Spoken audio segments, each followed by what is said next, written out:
Okay, ding-dongs. If you don't subscribe to Jeremy Ice and Fire, you're gonna spend the night in the box.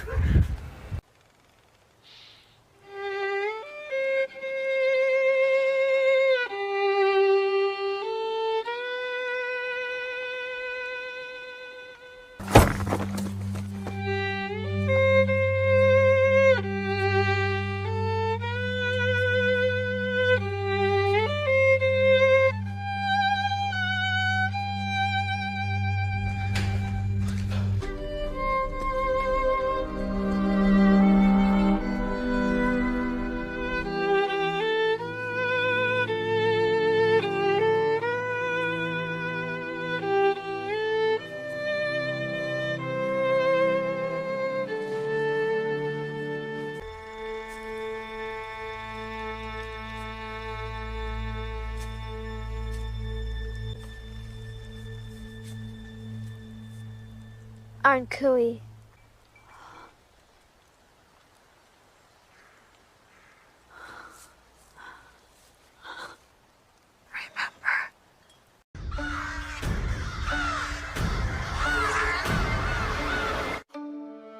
Something's different. I am changing. I don't know if I like who I'm becoming.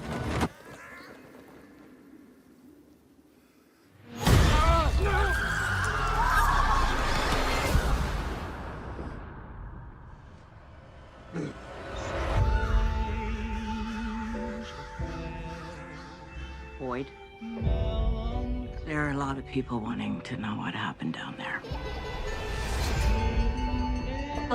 Where's Dad? Why isn't he back yet? Tabitha. We need to talk. It means everything they show us is real. I think they're doing it to make us afraid. Well, then it worked.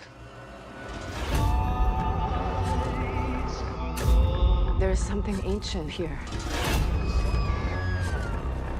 And it's feeding off our suffering, and it doesn't stop. We're losing. We're running out of time, and we still don't know the goddamn rules. There is no way to fight back against those things. Everything we've done, every sacrifice we've made, none of us are going anywhere. You think you're some kind of hero? You're a monster.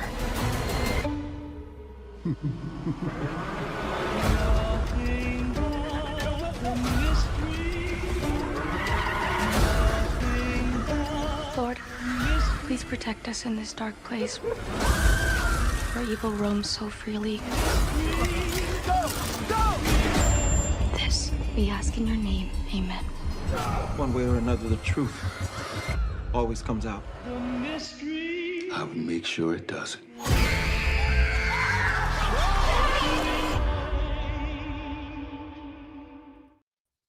Whew, and welcome all to the From Season 4, Episode 3 live after show discussion.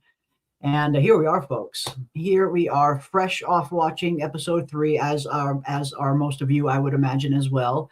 So still processing all of it, still kind of going through all of it in my head. Definitely had some things that stood out more than others. But overall, definitely looking forward to diving into this episode with everybody. I'm going to pull it up here in a minute. We are going to take a look at it scene by scene. We want to hear from you guys in the chat. What did you like about Episode 3? What did you dislike about Episode 3? And everything in between. But welcome one, welcome all. So glad to see you. PM, Episode 3 is here. We are around, a quarter of the way, third of the way through the show.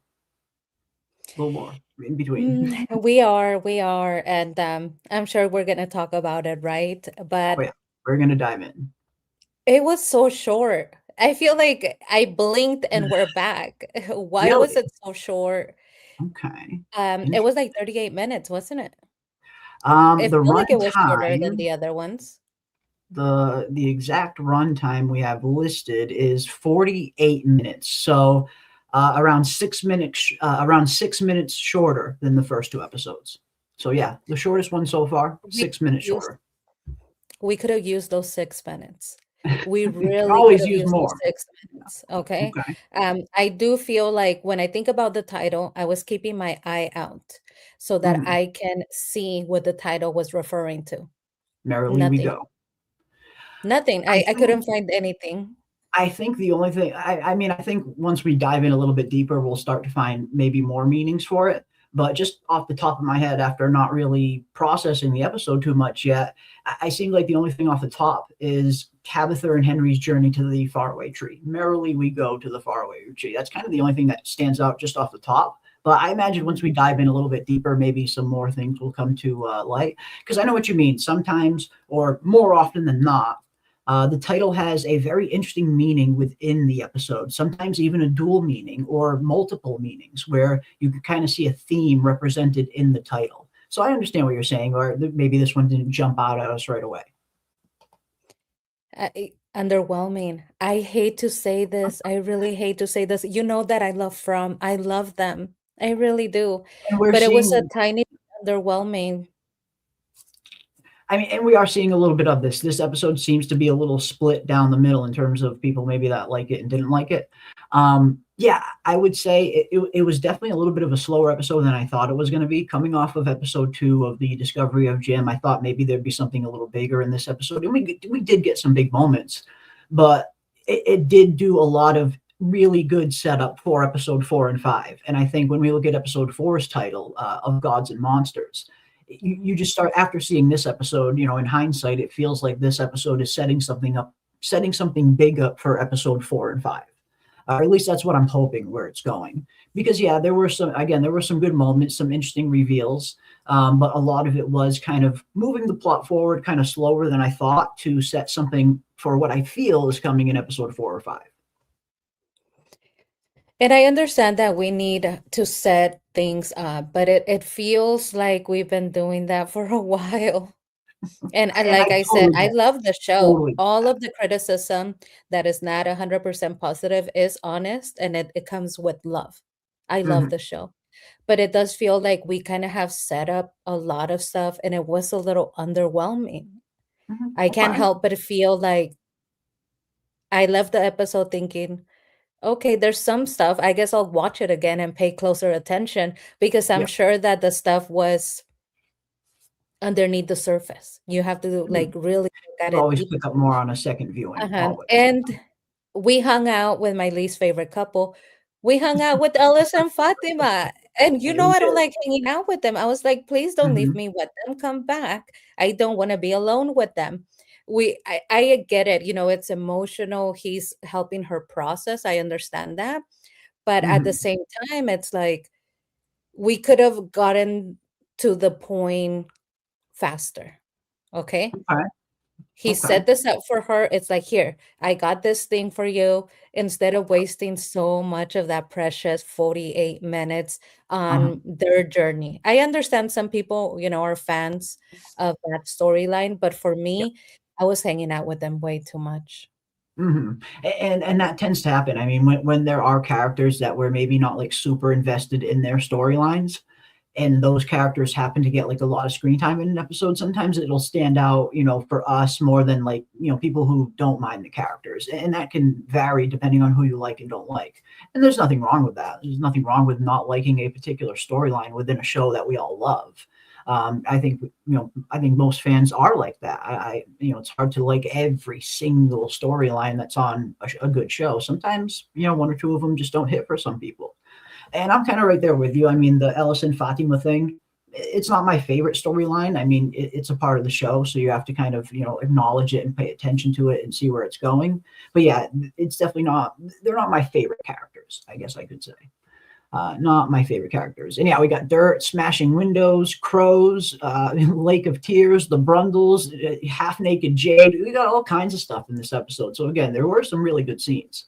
There Mhm. were definitely some really good scenes. But yeah, it was in terms of pace, the pace wasn't as fast as episodes 1 and 2. Episode 1 and 2, and I get that. It's the first few episodes of the season. You want to come out of the gate swinging, set the tone really high. So the pace for episode 1 and 2, it was pretty steady, at a pretty steady pace. This one definitely felt like they kind of, slowed it down a little bit to set some things up for future episodes.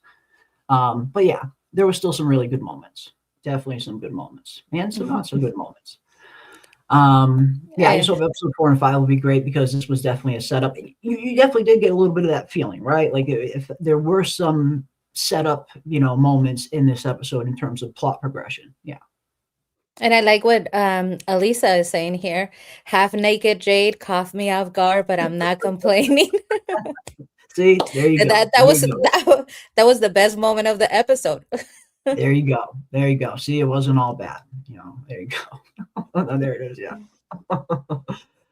But yeah, for sure. And yeah, it's moving the plot along. It is, and again, I think a lot of us had a feeling coming into season 4 that we would see the plot kind of move forward at a little bit more of a steady pace. I mean, this is the beginning of the end now. We are at the beginning of the end. And yeah, season 4 has been doing that for the most part. But yeah, this episode had some good moments and definitely had some good setup moments for future episodes. But yeah, we're gonna get into all of that. Yeah, Tabitha was so done with Boy in White. He looks so different. Stop talking in riddles. And I think, what's good about that scene, Tabitha being fed up with the Boy in White, I feel like that is very much channeling the fandom in a sense, where like we're kind of fed up with the Boy in White too. It's like, Boy in White, give us something already. So I feel like that scene was very indicative of not only how Tabitha feels about the Boy in White, but like as we as fans feel about the Boy in White too. It's like, come on, give us something already. Like, geez, what's going on? We're getting close, but we're running out of time. Tell us something useful.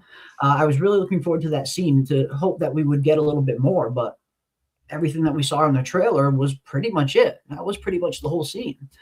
He didn't tell him anything else.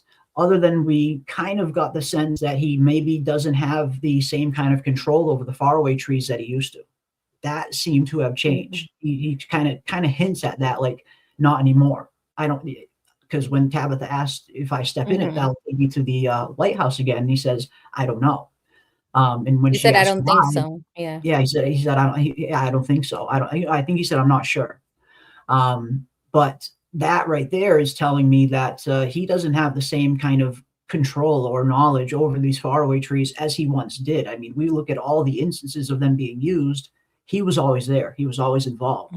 But when Tabitha asks him this time, will it take me there? And he's not sure. He says, it's changing. It used to take you there. She said, it took me there once before. He said, that was before. And we have heard him say that things are changing here. And as soon as he said that was before.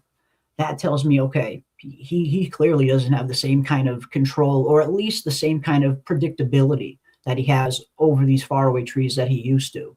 With everything changing and him saying that it used to be like that before, it seems like maybe Fromville's getting a little bit wild, and what he used to be able to do, he can't do anymore, at least not to the same extent. But I do feel like Tabitha, again, was channeling the fandom in that moment, where as frustrated as Tabitha was with the Boy in White, like, just give us something already. I feel like that echoes, the fans' sentiment in a sense, where we have gotten nothing from the Boy in White, really, not too much anyway. But yeah. Yeah. So I'm sure we're going to go meticulously through that specific scene, because I believe he said, I don't think so. And that really stood out to me, because the wording is going to be very important to me. What exactly? Yeah, I think he says, I don't think so. I think he says, I don't think so. And then he said, and then when she asks, it took me there once before. And then he says, that was before. I think that's the dialogue. Yeah. Yes. And when he said, I don't think so, it stood out to me because he's saying, first of all, I have no control. But if you do this, I believe something bad will happen.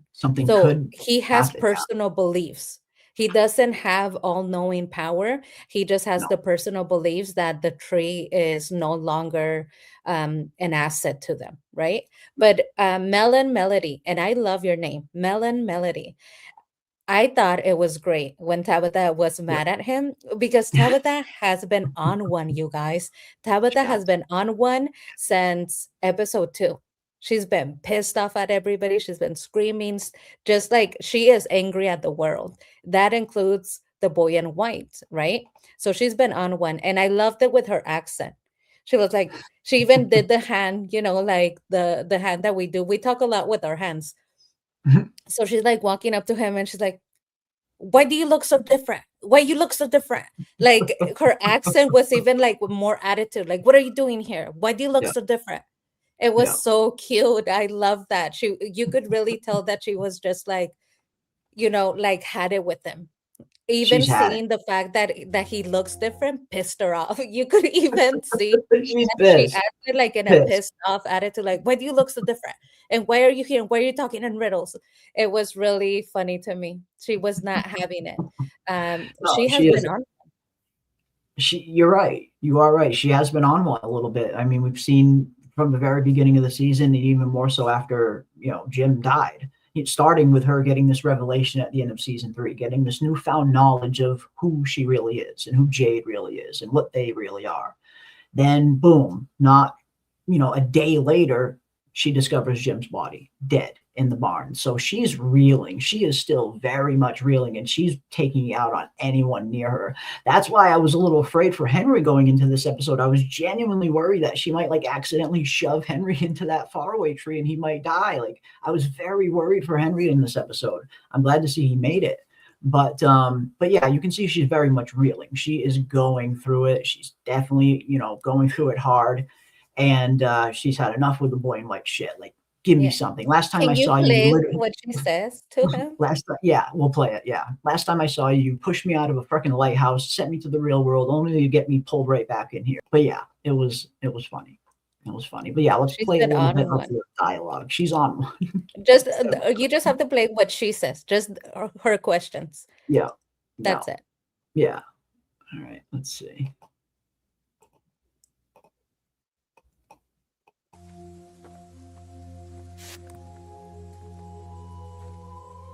Why are you here? Why do you look so different? Those are the wrong questions. Why do you look so different? Why are you here? Why you look so different? And he's like, you're asking the wrong questions. Always so cryptic, never answering anything directly, talking in riddles. I mean, you gotta love it. Why are you here? Why do you look so different? She's just here? like, So you could just tell. It was so funny to me because it was almost like it pissed her off that he was there. Like, she wasn't excited, like, hey, I need your help. Can you please help me? She was like more like, you know what? I can't deal with you right now. Yeah. But and Wolfspear brings up an interesting point as well, because I was wondering this while I was watching the episode. Like, can Henry see him? Like, can Henry actually see the boy in white too? I was genuinely wondering that when I was watching it. Because last time at least in the past, when he appeared to Sarah and Boyd at the end of season 1, only Sarah could see him. Boyd couldn't see him. So that is an interesting aspect if Henry is able to see him as well. But I mean, you look at the look on Henry's face, and he's looking directly at him like he does see him. So it does look like Henry is seeing him. Yeah. And again, maybe that's another part of things changing. Things are changing now. Maybe as the boy in white changes, his abilities change, and maybe it's just we see things that From is in kind of a state of flux, it seems. So maybe whatever is changing From is changing his abilities and more people can see him, or it's one of those things where he controls who sees him, and he's just allowing both Henry and Tabitha to see him in this moment. Mm-hmm. Yeah, perhaps. I think that he could see him because he wasn't staring at Tabitha like, you're a psychotic, crazy person. It was together, we're going to go talk to this person. Right. So, and he also wasn't surprised. He didn't act like, what the hell is this little boy doing? He acted like he knew. Like he knew who this was, maybe from the paintings, right? Paintings in his basement.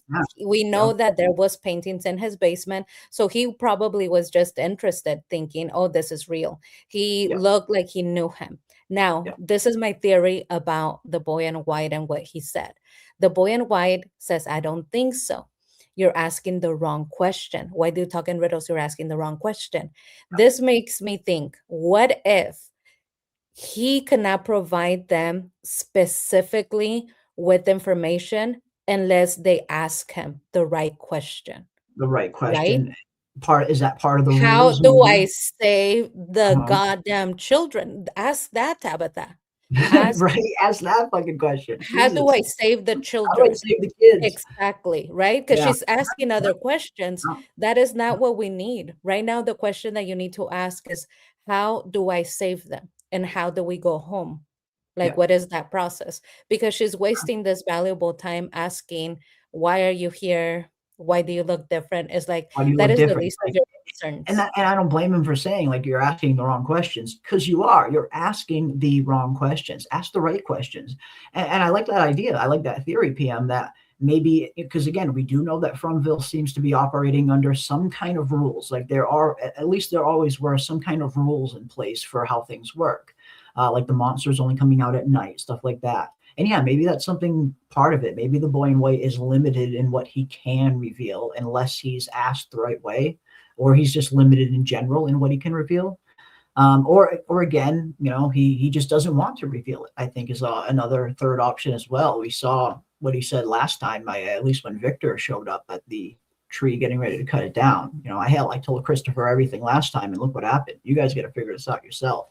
But maybe that's changed. Maybe now that they're getting really far, maybe now that Tabitha and Jade have actually remembered who they are, maybe the boy in white could actually see this cycle as a real opportunity to finally end this, to finally break this cycle. Maybe he'll finally start to see like, okay, there's something special about this group that the previous groups didn't have. And maybe he will start to intervene a little bit more down the road. I don't know. I think so. The reason why I believe that at this point, like you said, there are rules, right? And rules and regulations are changing as they're going along. Yeah. So the reason why I think they have to ask him the right question is because that would connect us with something that we have seen before, guys.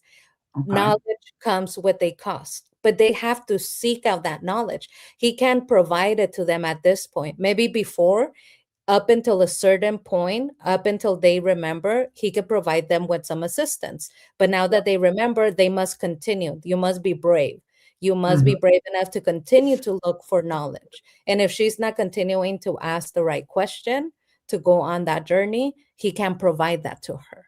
That might be part of this, like part of the game or the cycle. You must continue to search for knowledge, knowing that the other person, the man in yellow, made it so that they were afraid to continue looking for knowledge because knowledge comes with the cost. They have to push through that fear and Yeah, ask him. maybe. They have to look for knowledge. So I just wondered, he's telling you, you're asking the wrong question, Tabitha. Ask him, how do I save the children? How do I save so the we can children? get Yeah. out of here.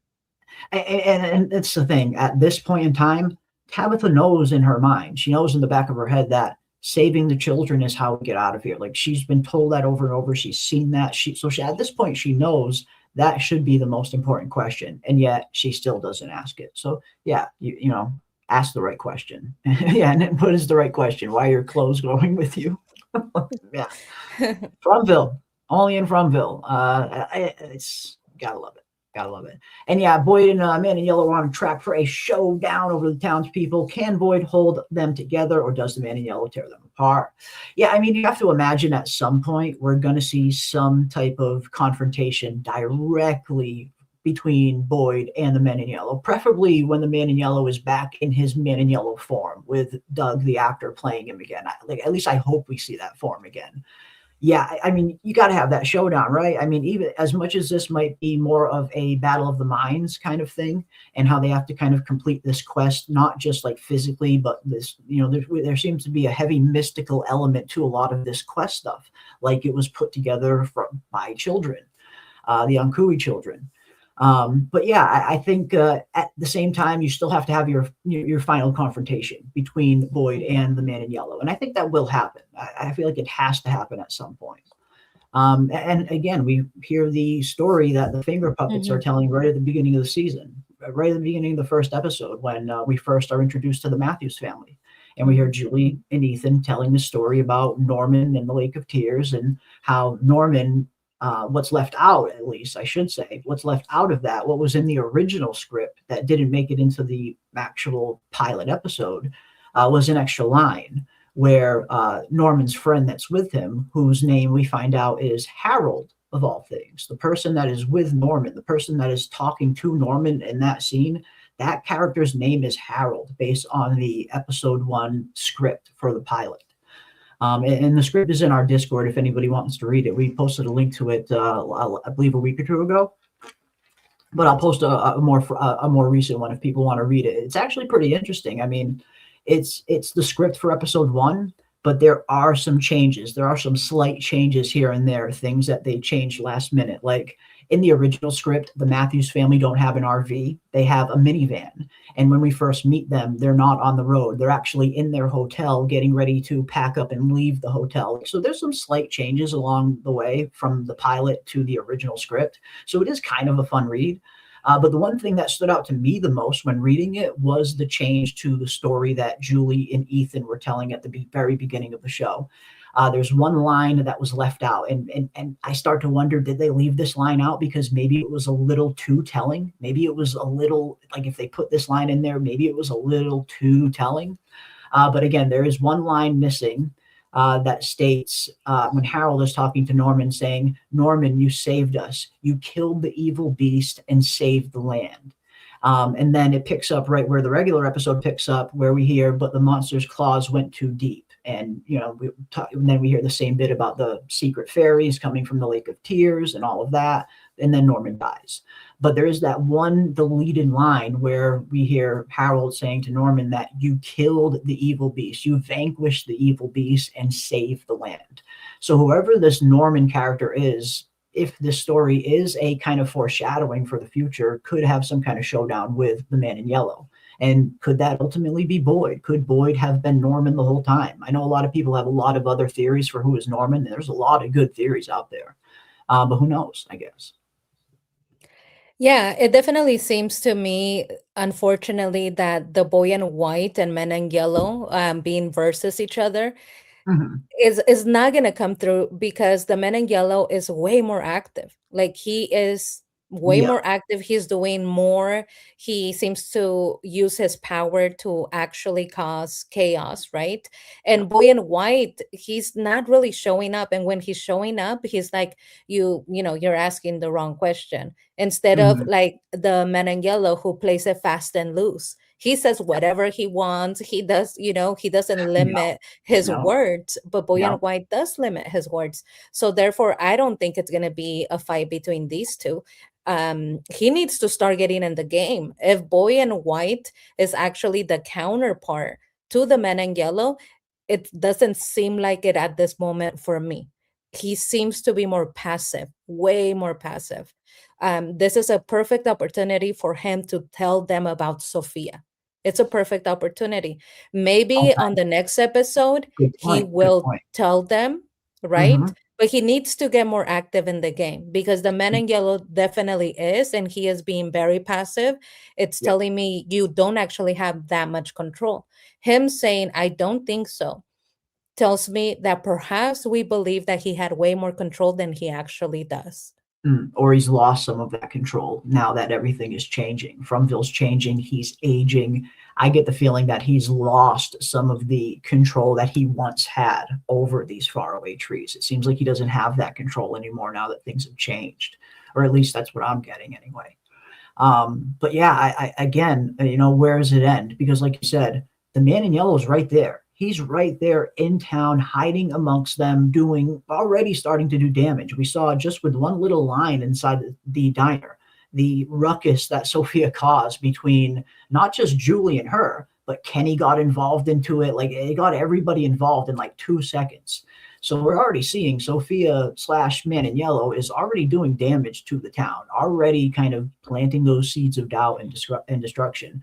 And like you said, meanwhile, we see the boy in white, what, once a season? We usually see him about once a season. At the end of every season, we see him, with the exception of season 1, like we see him a few times in season 1. But if you look at season 2 and season 3, we don't see him at all until the final episode of those seasons. So he really doesn't show up much. He's not very involved. He doesn't get very active. And the man in yellow is. So yeah, if these are two opposing forces, if this is some kind of man in yellow on one side, boy in white on the other side, then it looks like the scales are tipped a little bit more in the man in yellow's favor, considering the positioning of these two kind of entities. and He how needs to get in the game. get in the That's what he game, needs right? to do. Lock in. You're being very passive. Lock You're not in. lock in. Lock He's not the in. counterpart right now. It's like, dude, Sophia's doing everything but like anything good. Like she is doing the most. And you're over here talking in riddles. That's why Tabitha, she seems a little bothered by him. It's like, dude, you show up, now you're super big, you're hella big, You're hella big. Like you're not keep making talking in, sense. You're hella big. You're not you're making not sense. helping.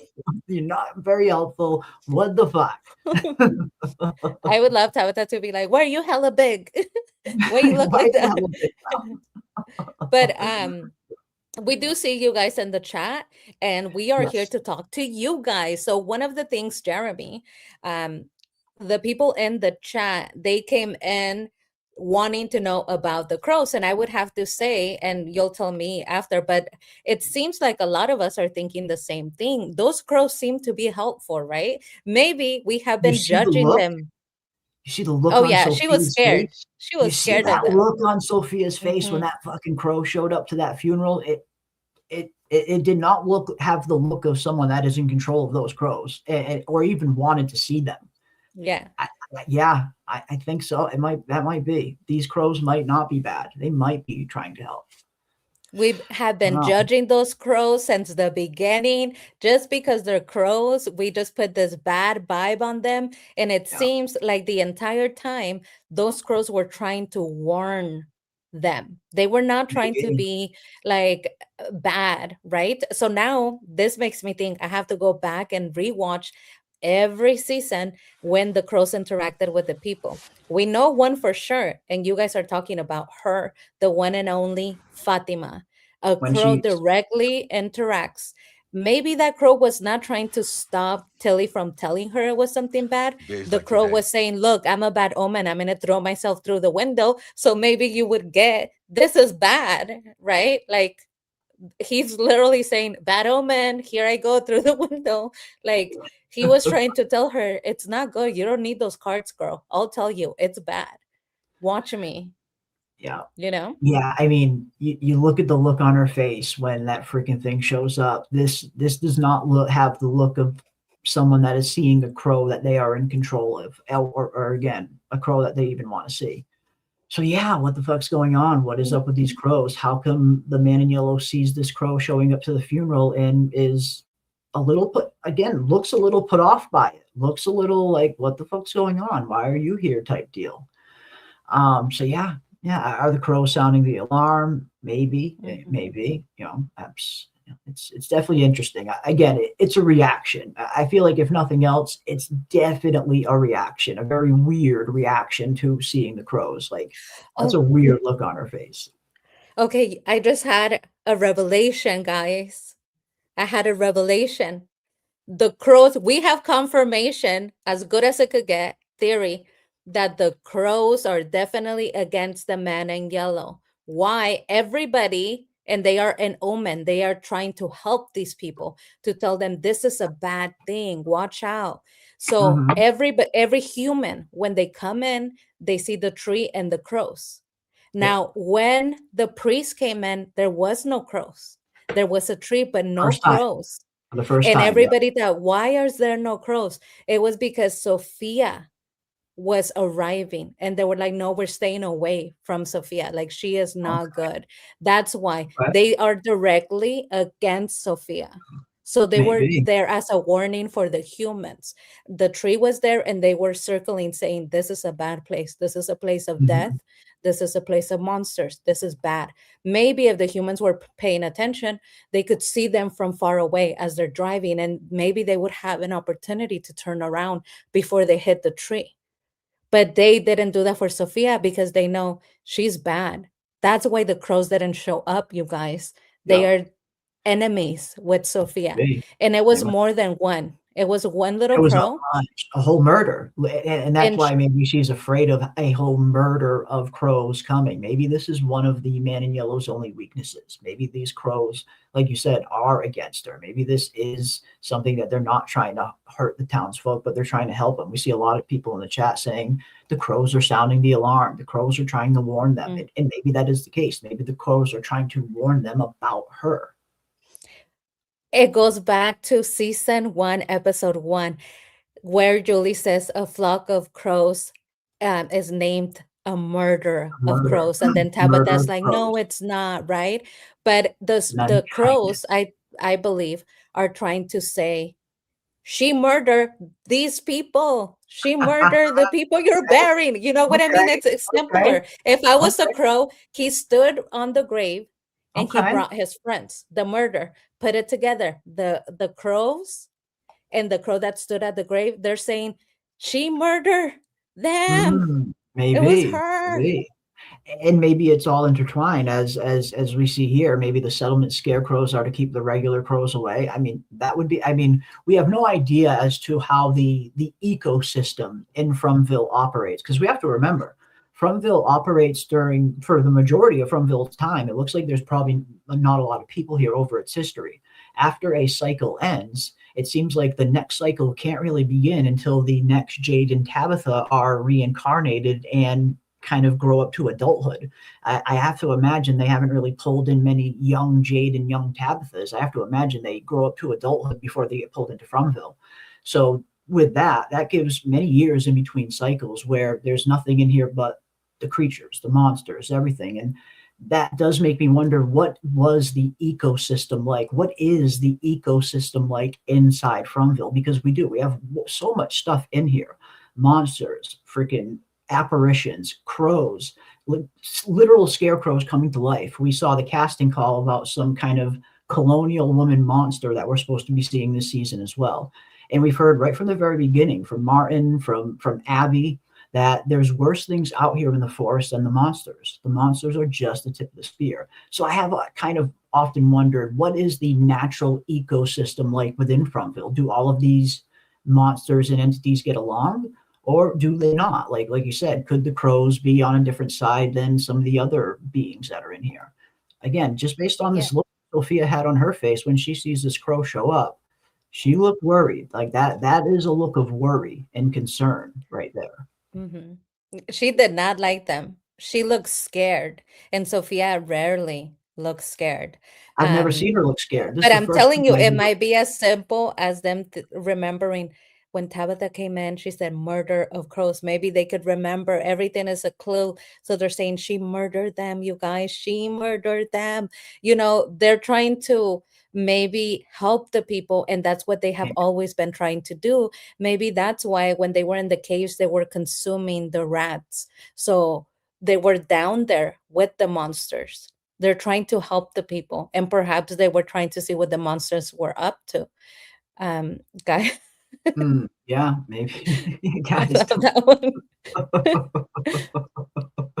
The crows to the town. It may be, again, a lot of the chat likes the crows being a beacon of warning, a harbinger, a warning to the town, and maybe they are. But yeah, it definitely did seem like Sophia didn't like them. Like that much did look pretty, and that didn't look like she was faking it, playing her Sophia role or anything like this. Genuinely looked like she saw those crows and was surprised that they show up, and was concerned that they showed up like that.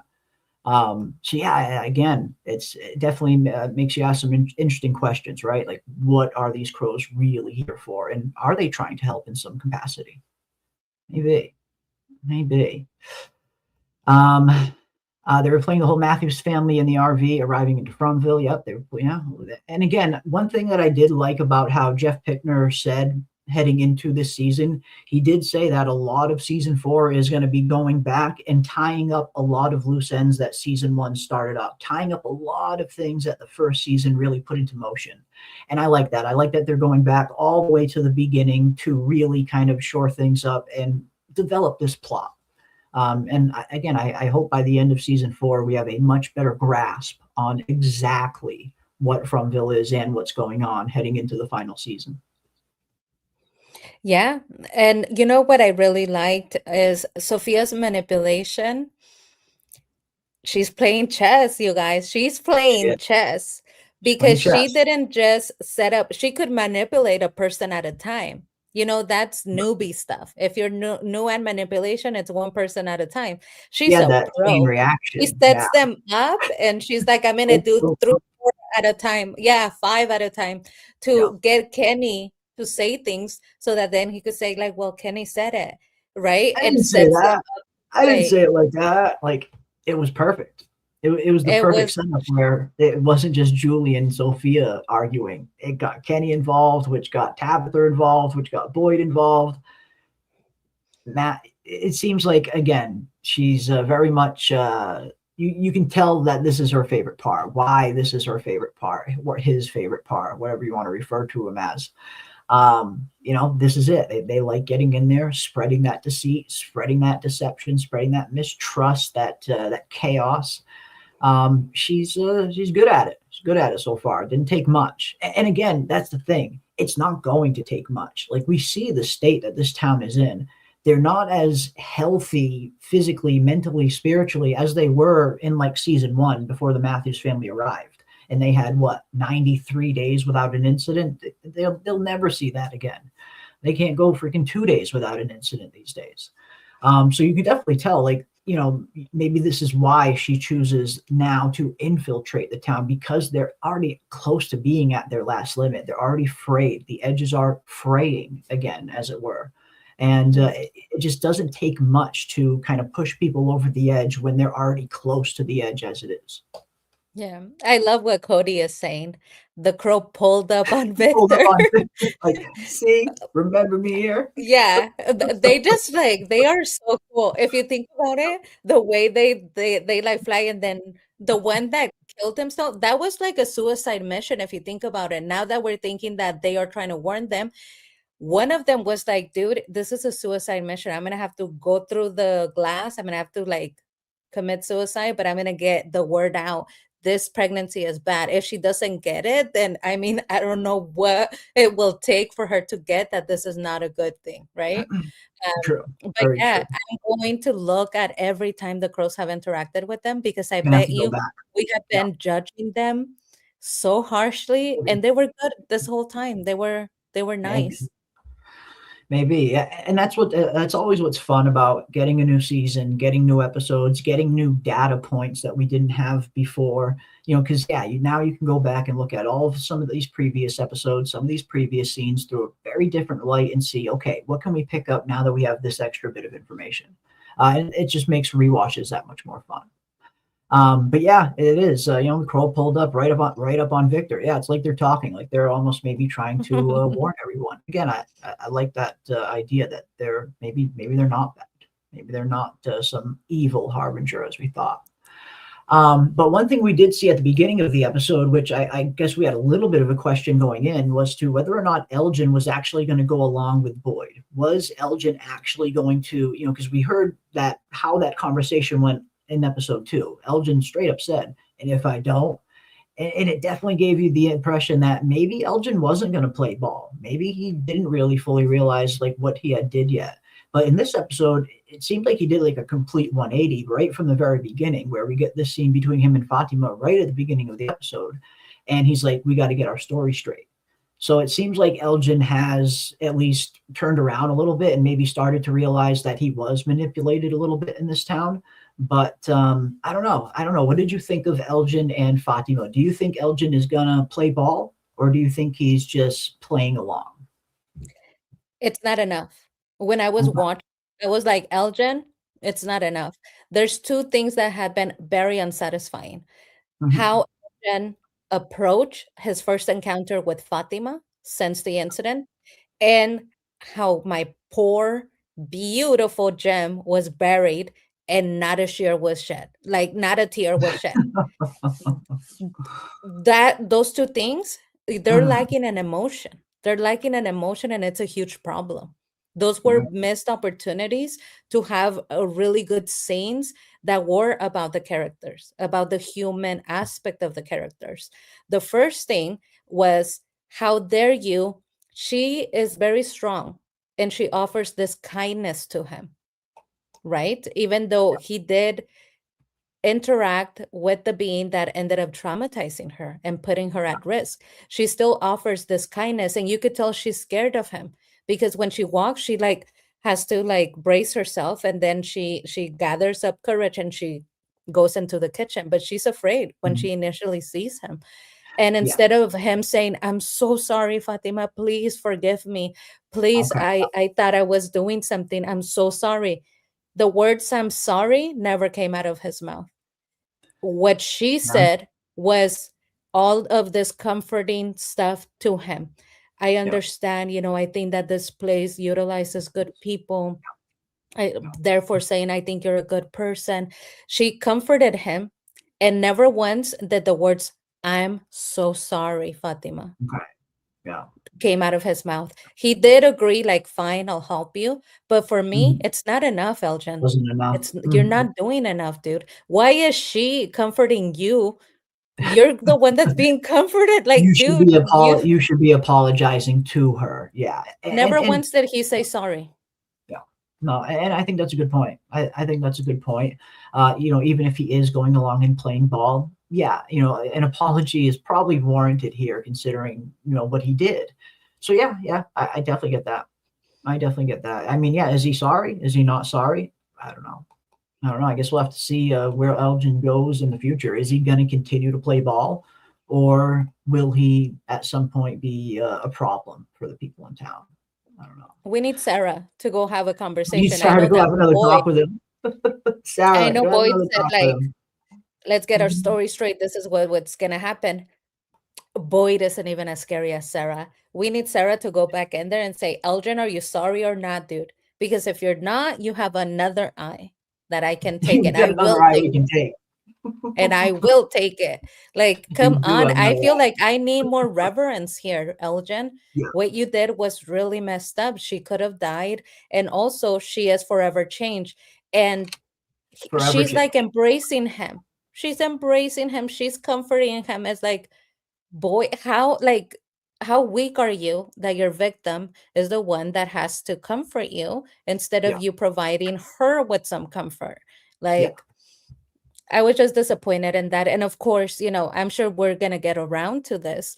yeah. Um, We'll get around to all the of it. gym, how dare they this I was waiting for the burial of Jim. A huge Wasn't a big letdown. ceremony, right? Yeah, the crows kind of It was interrupted nothing. it, and then it kind of just skips right over it as soon as the crows show up. Yeah, good point.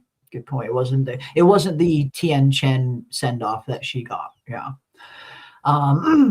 But yeah, we'll definitely gonna dive into all of that. We got Golden Child Productions here for $4.99. Thank you so much, Golden Child. Very much appreciate you, my friend. Do all the residents know about Jade and Tabitha being reincarnated from Ville residents, or is it just a select few? That might help Sophia's plan. At this point, I get the feeling that it's kind of only a select few that know. Like they told Boyd, and it seems like Boyd knows, maybe Kenny knows. But yeah, I definitely don't get the sense, at least, that the whole town knows. Not yet, at least. I mean, it seems like, because again, for them, they only just learned this information, what, a night, 2 nights ago? So it's very recent for them. They're still processing it. So if I had to guess at this point in time, I would say probably just the select few know, like only the few that they've told, like they've just brought Boyd into it, and Kenny maybe Victor, I don't know, Henry.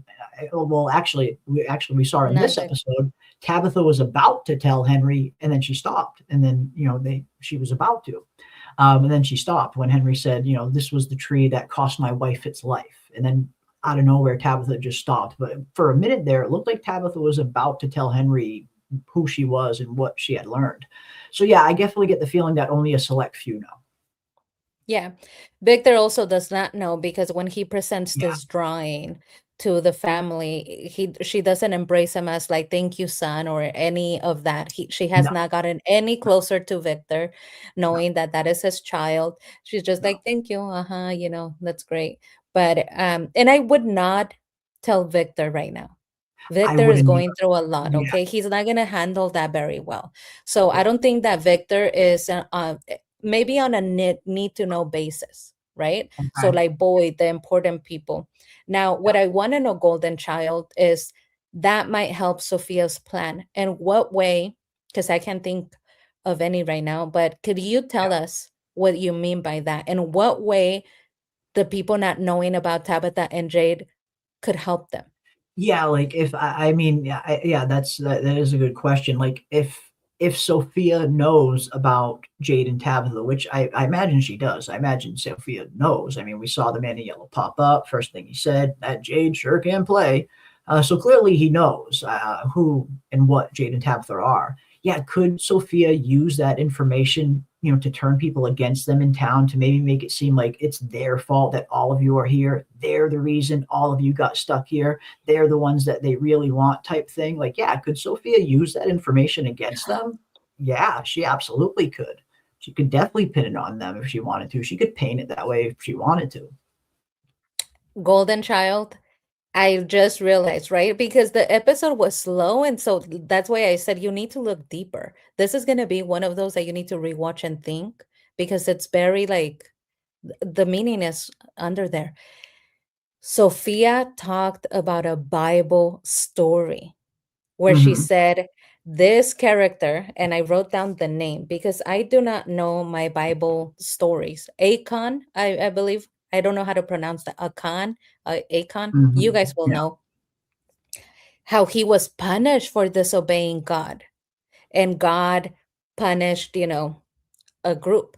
So Sophia already told Kenny, she's already saying the everything is their fault. This is God punishing She's already all of putting that us seed out because there. of them.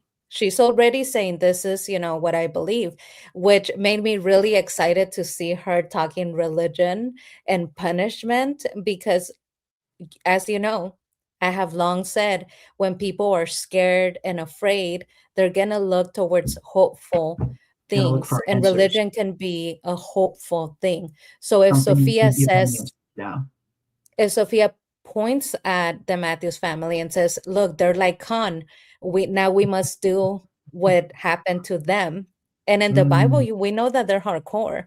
So I wonder, is she going to utilize Bible stories? She already did, to instigate for the people to commit some sort of, she wants to see them rip each other apart.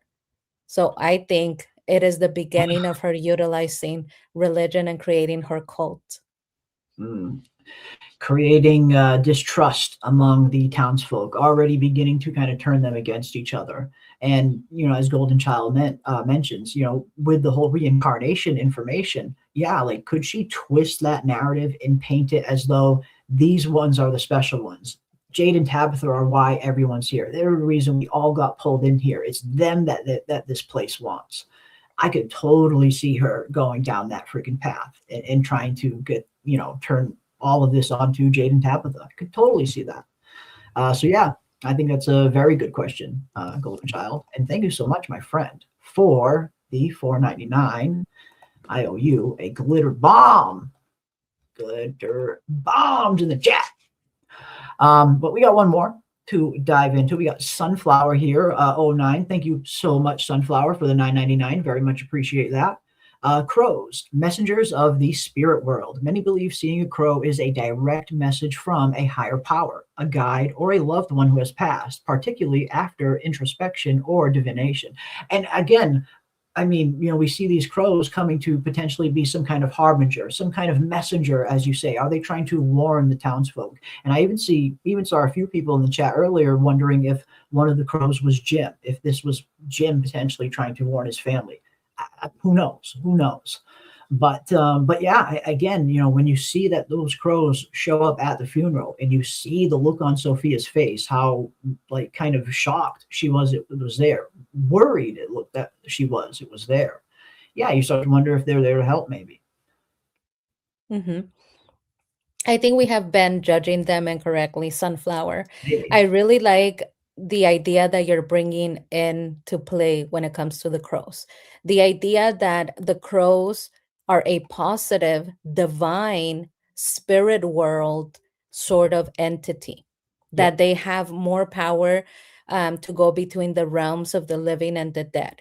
I think a lot of times when it comes to the mainstream cultures, it's prevalent that when you think of death, nobody wants to die. So you think of death as a negative thing. And crows, they're associated with death, and they're associated with like negative things usually, right? Because nobody wants to die, right? However, there's other cultures, cultures of minorities, where you think of death as a benevolent, just entity, and anything that comes along with death.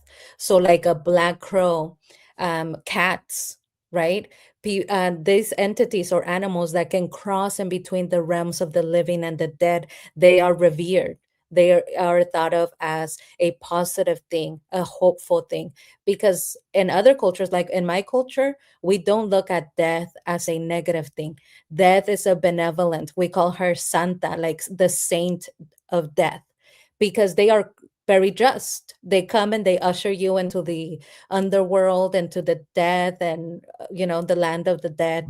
And they are just with anybody. It doesn't matter if you're a king or if you are a janitor. Everybody gets the same equality when it comes to dying. You don't get any more time. You can't buy it. They decide when they pick you up. So I think I really like the idea that you're putting out there, that this is a message, a direct message from somebody trying to help them. Because I think that maybe we have been judging them incorrectly. We might have been. We might have been. And we also have Blitz Creek here for another 5 that even adds to it. And I was just thinking this as well. I love your thinking, Blitz Creek, because we've talked a little bit about the law of thermodynamics here on the channel many times in the past, in terms of Jade bringing it up, and how that very much fits within Fromville, where energy can't just be created or destroyed. It has to be transformed from one form to another. So yes, is there a possibility where when people die here in Fromville, they become one of these crows? And I think that's an interesting idea, Blitzkrieg. And again, I think it could, after seeing this episode, I think you could be onto something. If the souls can't escape, maybe they can take the form of crows. So they could be souls of the fallen, which act as guides and warnings. I think that very well could be possible. Again, we've been wondering what exactly is up with these crows for so long. We never have gotten anything really definitive. But seeing them show up here at this funeral, and it's not so much them showing up, it's more so Sophia's reaction to them showing up.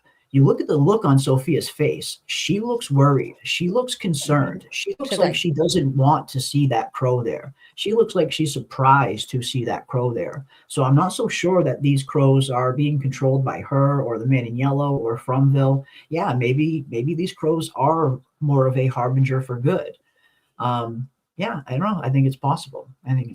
But thank you so much for the 5 as well. I also owe you a glitter bomb. Glitter bombs in the chat. But yeah, I like the idea of the crows potentially being harbingers. I love it.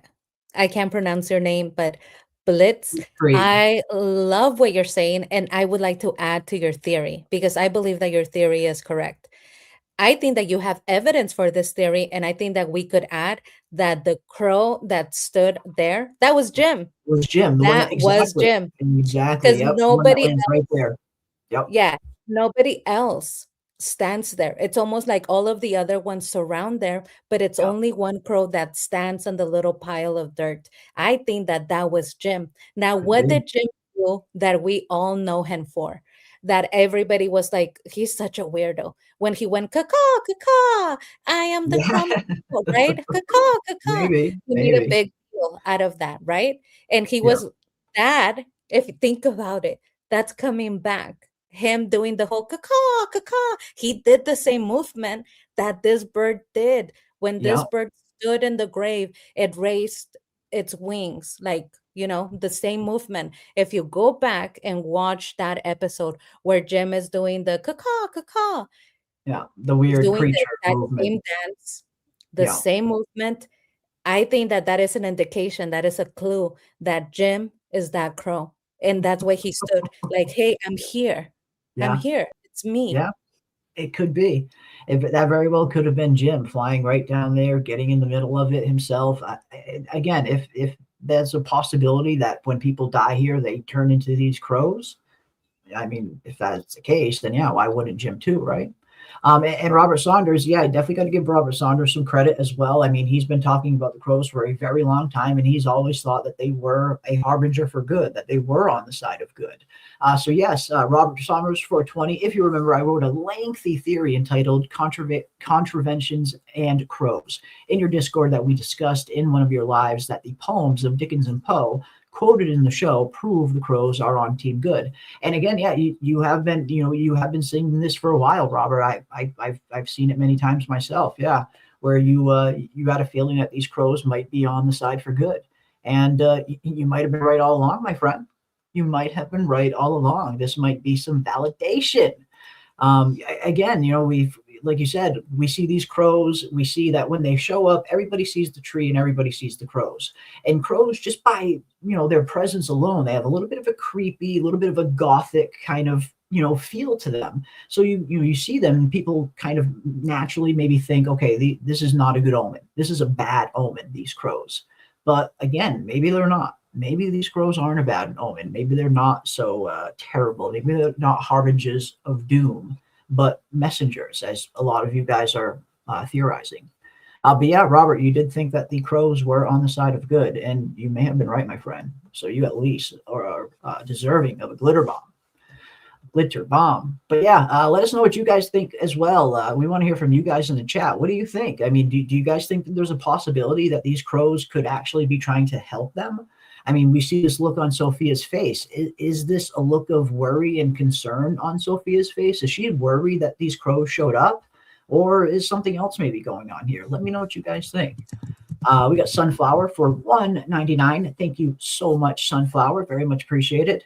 Crows showed up when they found the man in yellow clothing. And again, that is very true. We see towards the end of the episode, as soon as Victor sees the man in yellow's coat, we see the crow shows right up. Boom. And again, it's almost like, are these crows harbingers of memory too? We've seen, especially in Norse mythology, crows are very much representations of memory.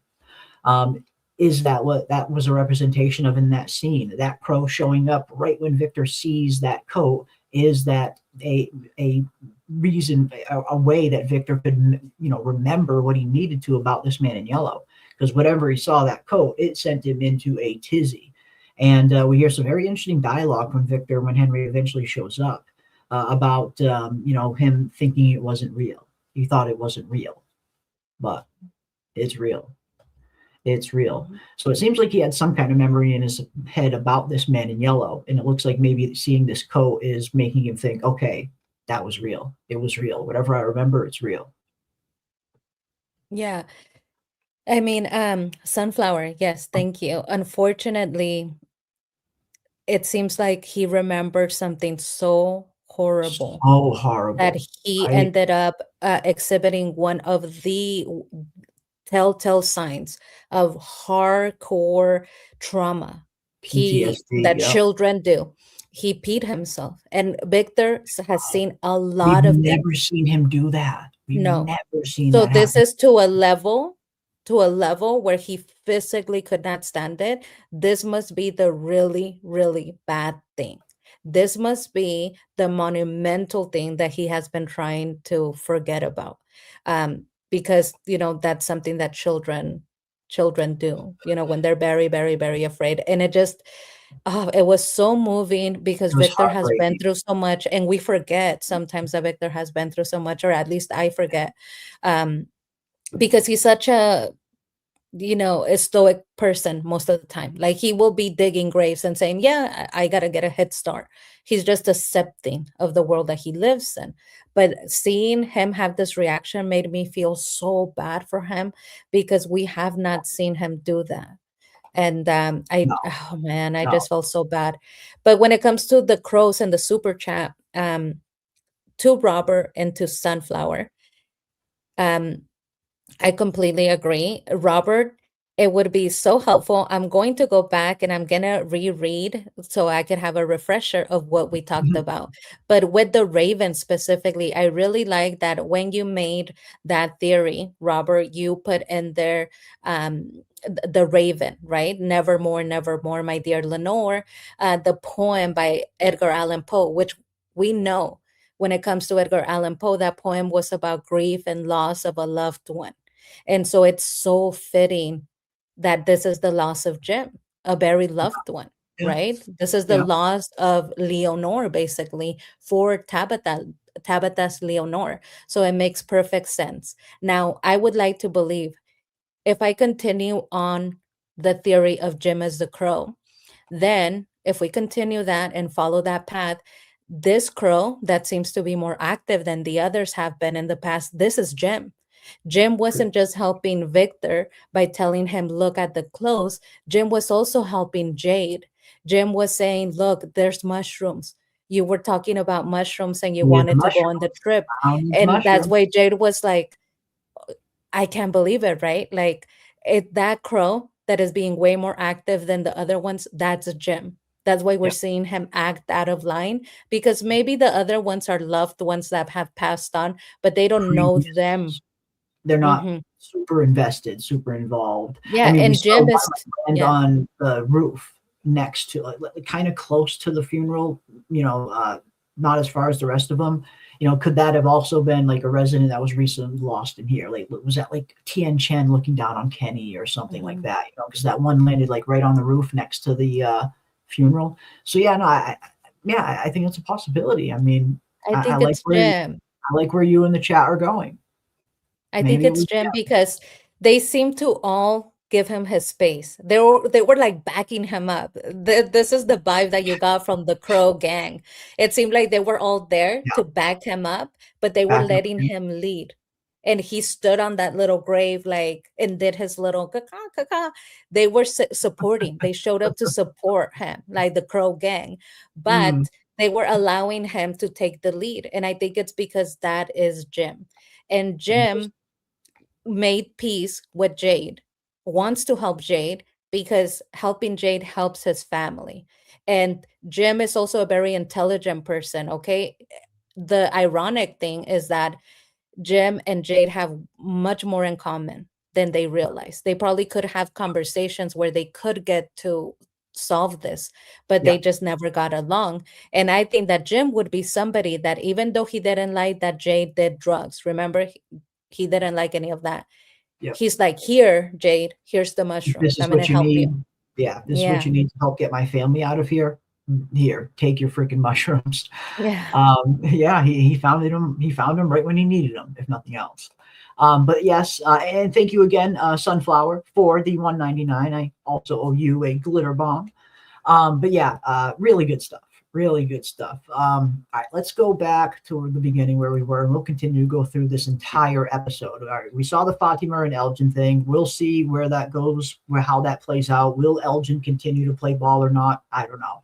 But we saw this, and I have to imagine that this is probably a reoccurring dream that Boyd must have over and over and over again, just having this dream of reliving the worst moment of his life, having to kill his wife. It just something like that just would stick with you. So I get that we're seeing Boyd continue to kind of do everything he can to kind of hold it together. And of course, in this episode, we learn a little bit more as to why Boyd and Aosta, or at least why Boyd is a little bit invested in Aosta not offing herself. Because as we see here, Acosta's at her end too. Like, she's very much breaking, very similar to Abby. But the only difference here is Aosta wants it to end. She's straight up asking Boyd here for a bullet. She wants to go into the woods, off herself. I'll do it in the woods so you don't have anything to clean up, she says. So she's at her wit's end. She's reaching her end as well. And we see Boyd here kind of employ some interesting tactics to try and get her, away from the edge of that cliff. Even though, they've been very much at odds, even though Aosta has been very much a thorn in Boyd's side and thinks he's a monster, Boyd still sees a little bit of his wife in her. Boyd still sees a little bit of Abby inside Aosta, at least enough to where he thinks, okay, I couldn't save my wife, but maybe I can save you. And he goes about it in a pretty interesting way.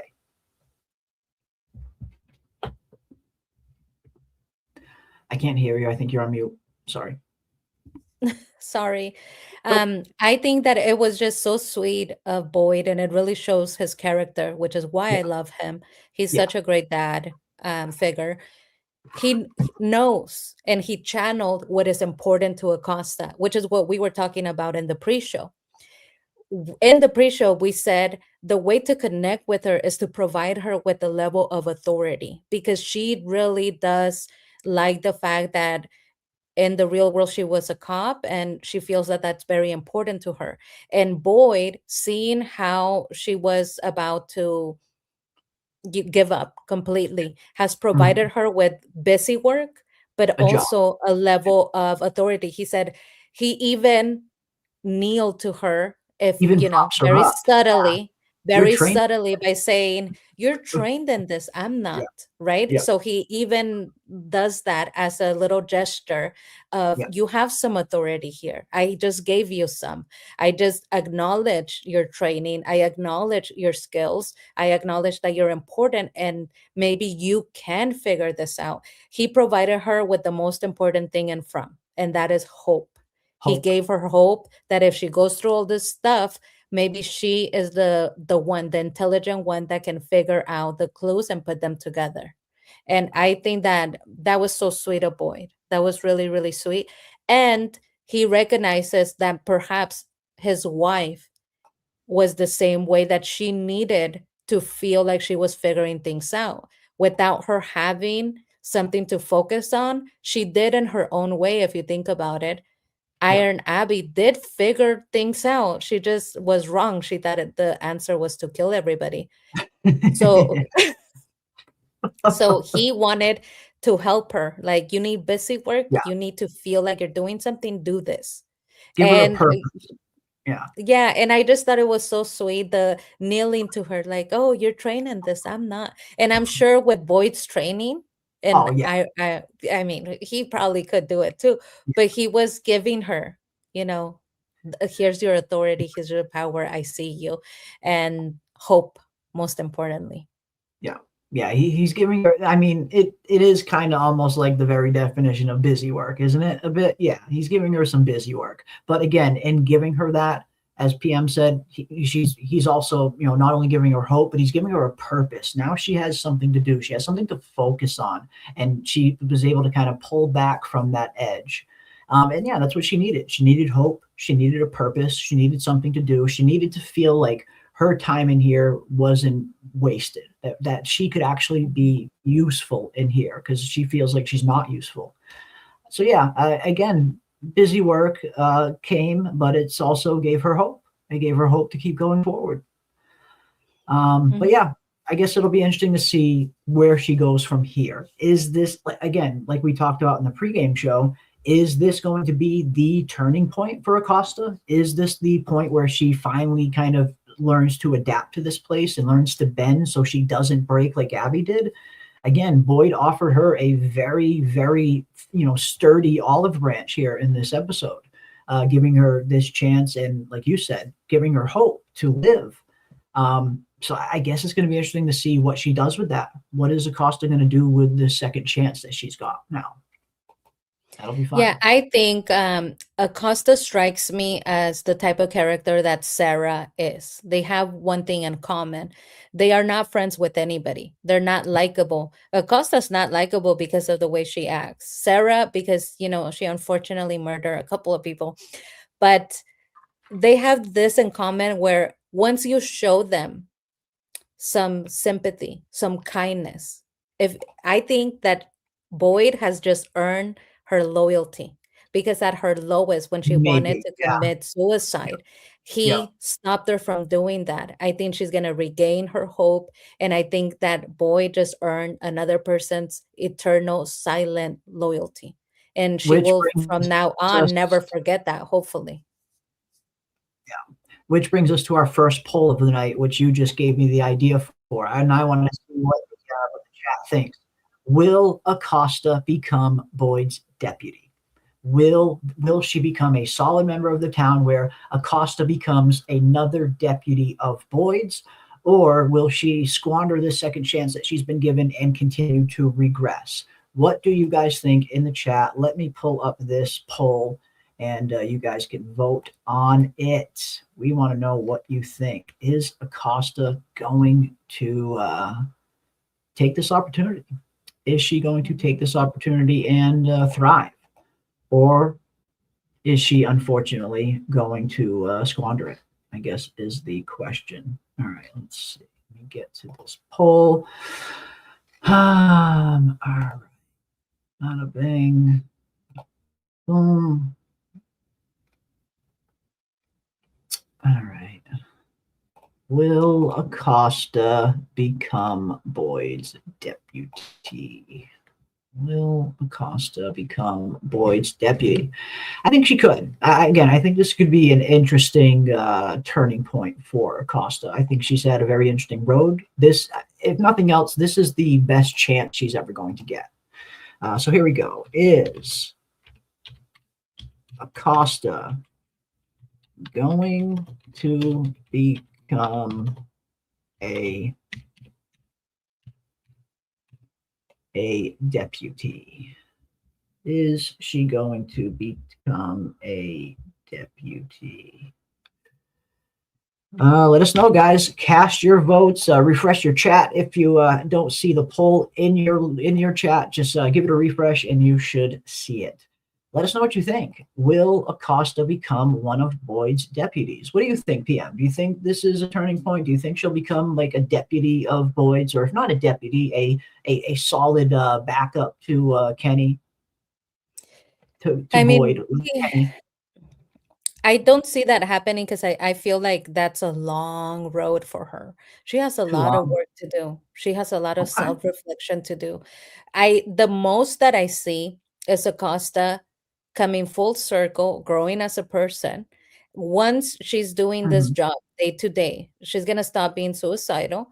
Maybe she earned, Boyd gets this loyalty, and she wanted to go anyway.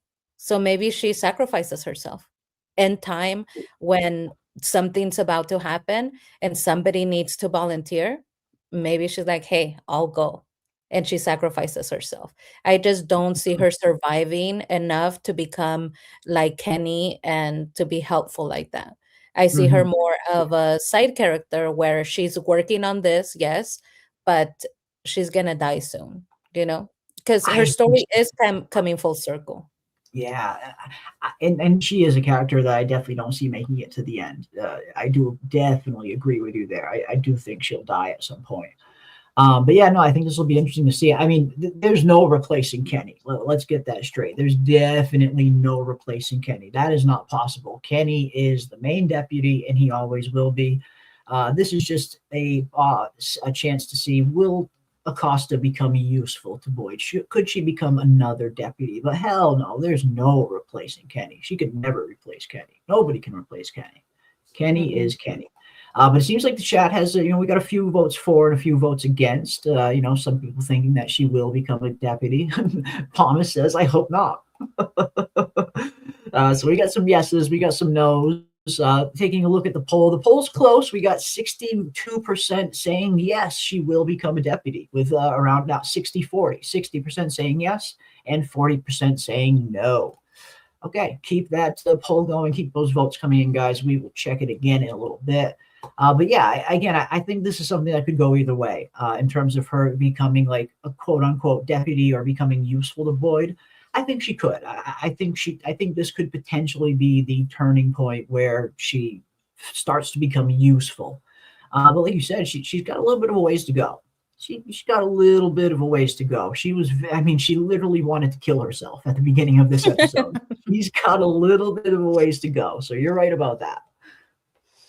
Yeah, she was funny.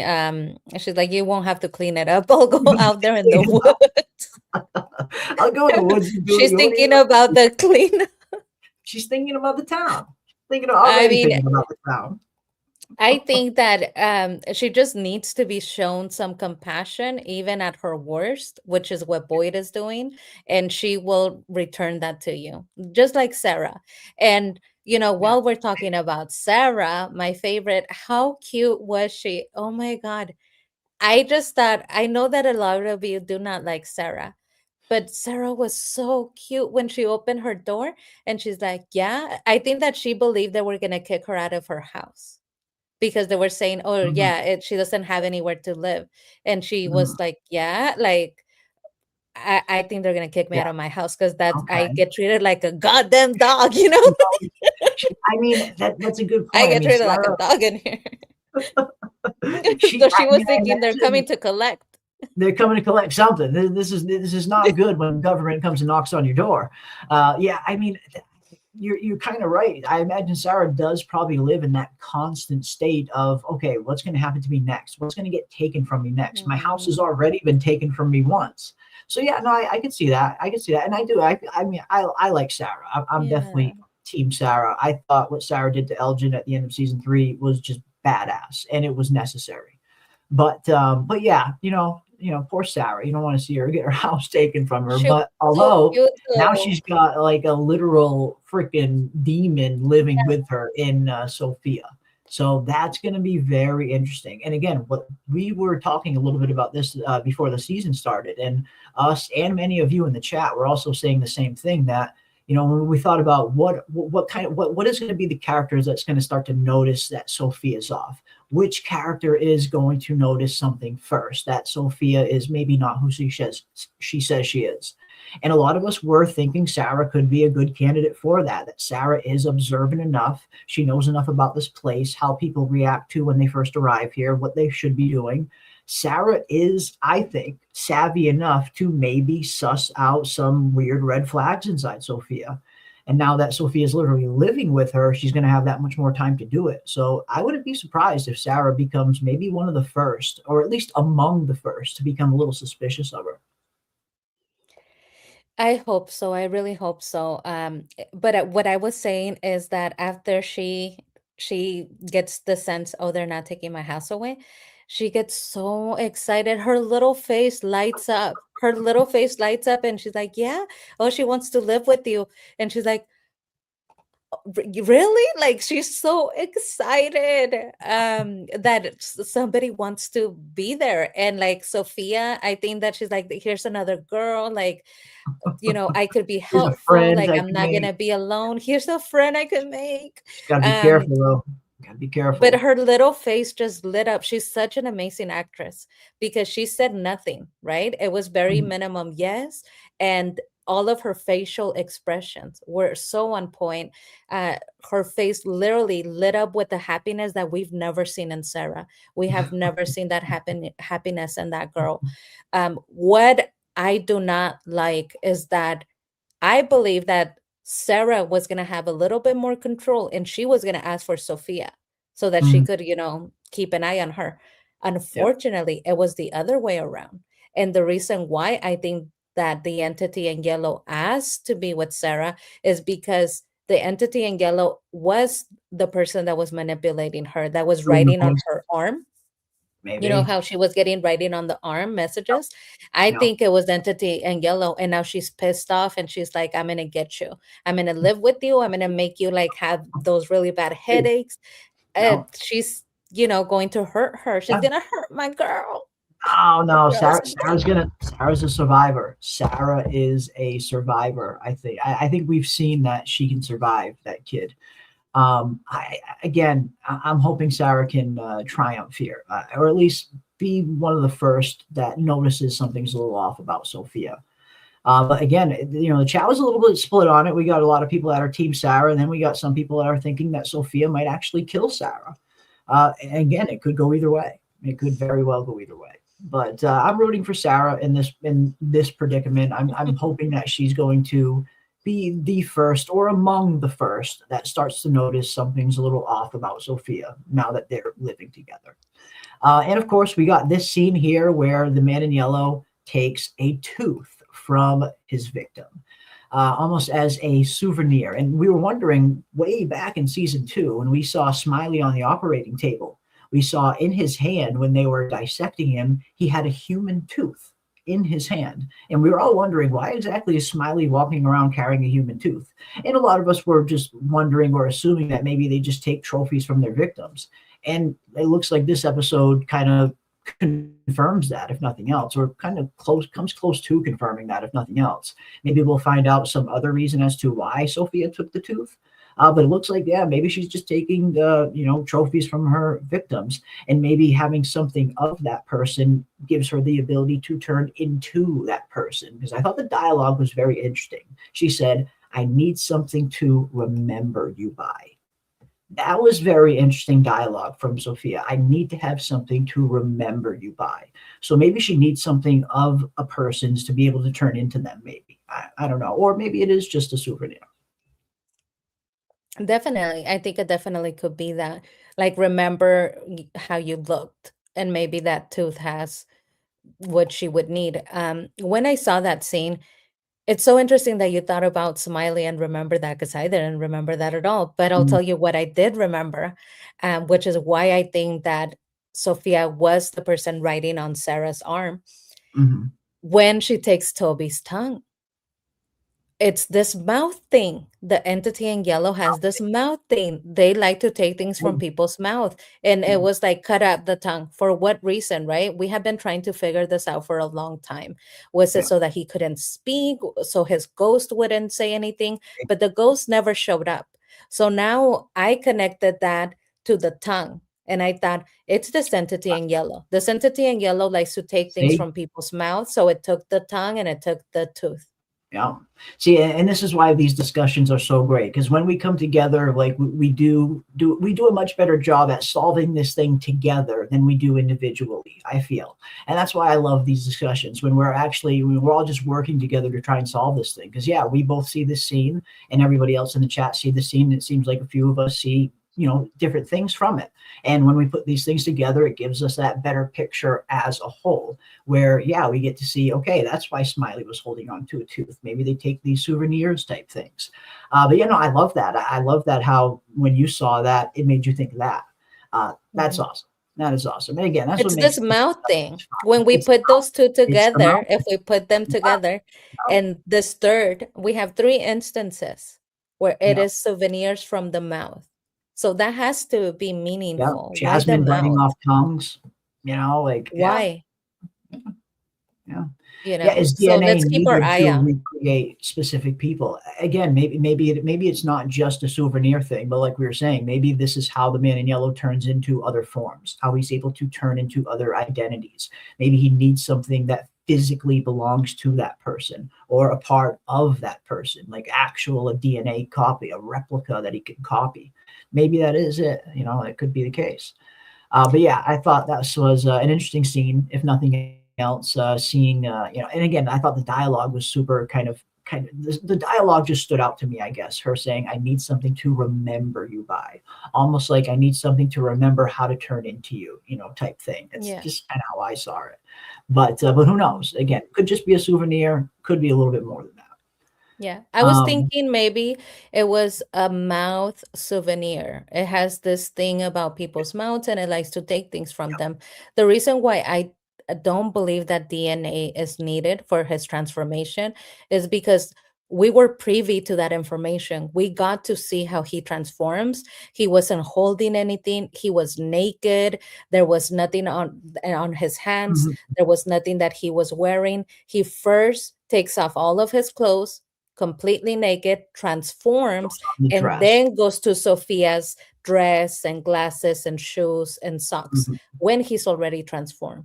He's not But holding is it? anything. He didn't need anything.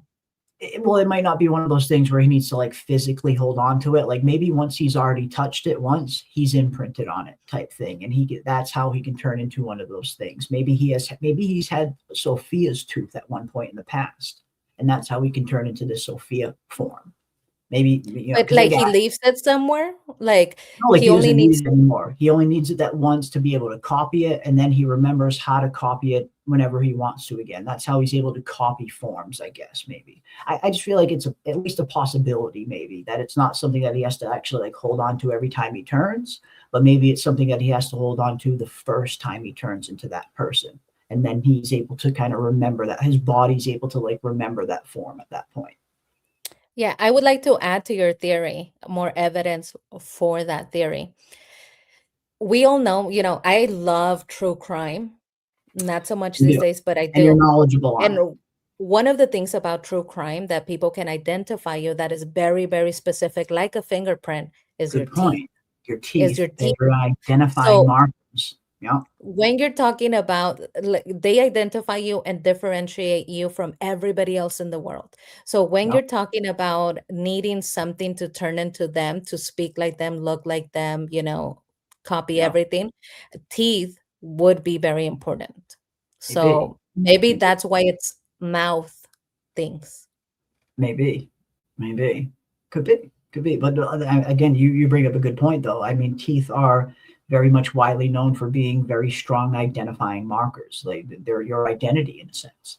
So yeah, I think that could very well be it. Maybe he needs a tooth or something from a person to be able to turn into them, but it's not something he needs to like do every time, I guess. But who knows? Again, that's what's interesting about the Man in Yellow. We still don't really know a whole lot about his shape-shifting abilities, the rules behind it. Does he have limitations? Like, what are the actual rules? A lot of good theories, a lot of fun theories out there. And again, I think this is one of those fun theories. But hopefully we'll get a definitive answer at some point in terms of, okay, what exactly can he do? And why? You want to talk, you guys want to talk of a fun tinfoil one now? That's the Yes. serious one. What about if he puts the teeth inside his mouth? He puts own mouth? every tooth. Yeah, he puts it And that's how inside he his can turn mouth. into people? Yeah, because he's an entity, right? So what about if all of the teeth that he has are different people's and the tongue is that tongue from Toby? So he has it inside his mouth. Maybe, maybe. Who knows? I think that's definitely a possibility. We have no idea what this Man in Yellow is, what his true form is. I think anything's. But I mean, we look at his teeth. His teeth are all black too. They made a very specific point to make his teeth like dark black. Maybe they're not his own. That's definitely a possibility. Definitely a possibility. And we have a $20 here from House of Mystics. Thank you so much, House of Mystics, for the 20. Very much appreciate you, my friend. And wow, love the show. Been here since 1K subs in the bushes. Wow, thank you so much for hanging with us for that long. Wow, that is awesome. Thanks. Thank you. Jim's bracelet was in From's diner since Julie's birth. So how many times has Jim been there, and who took the bracelet from him at the bar?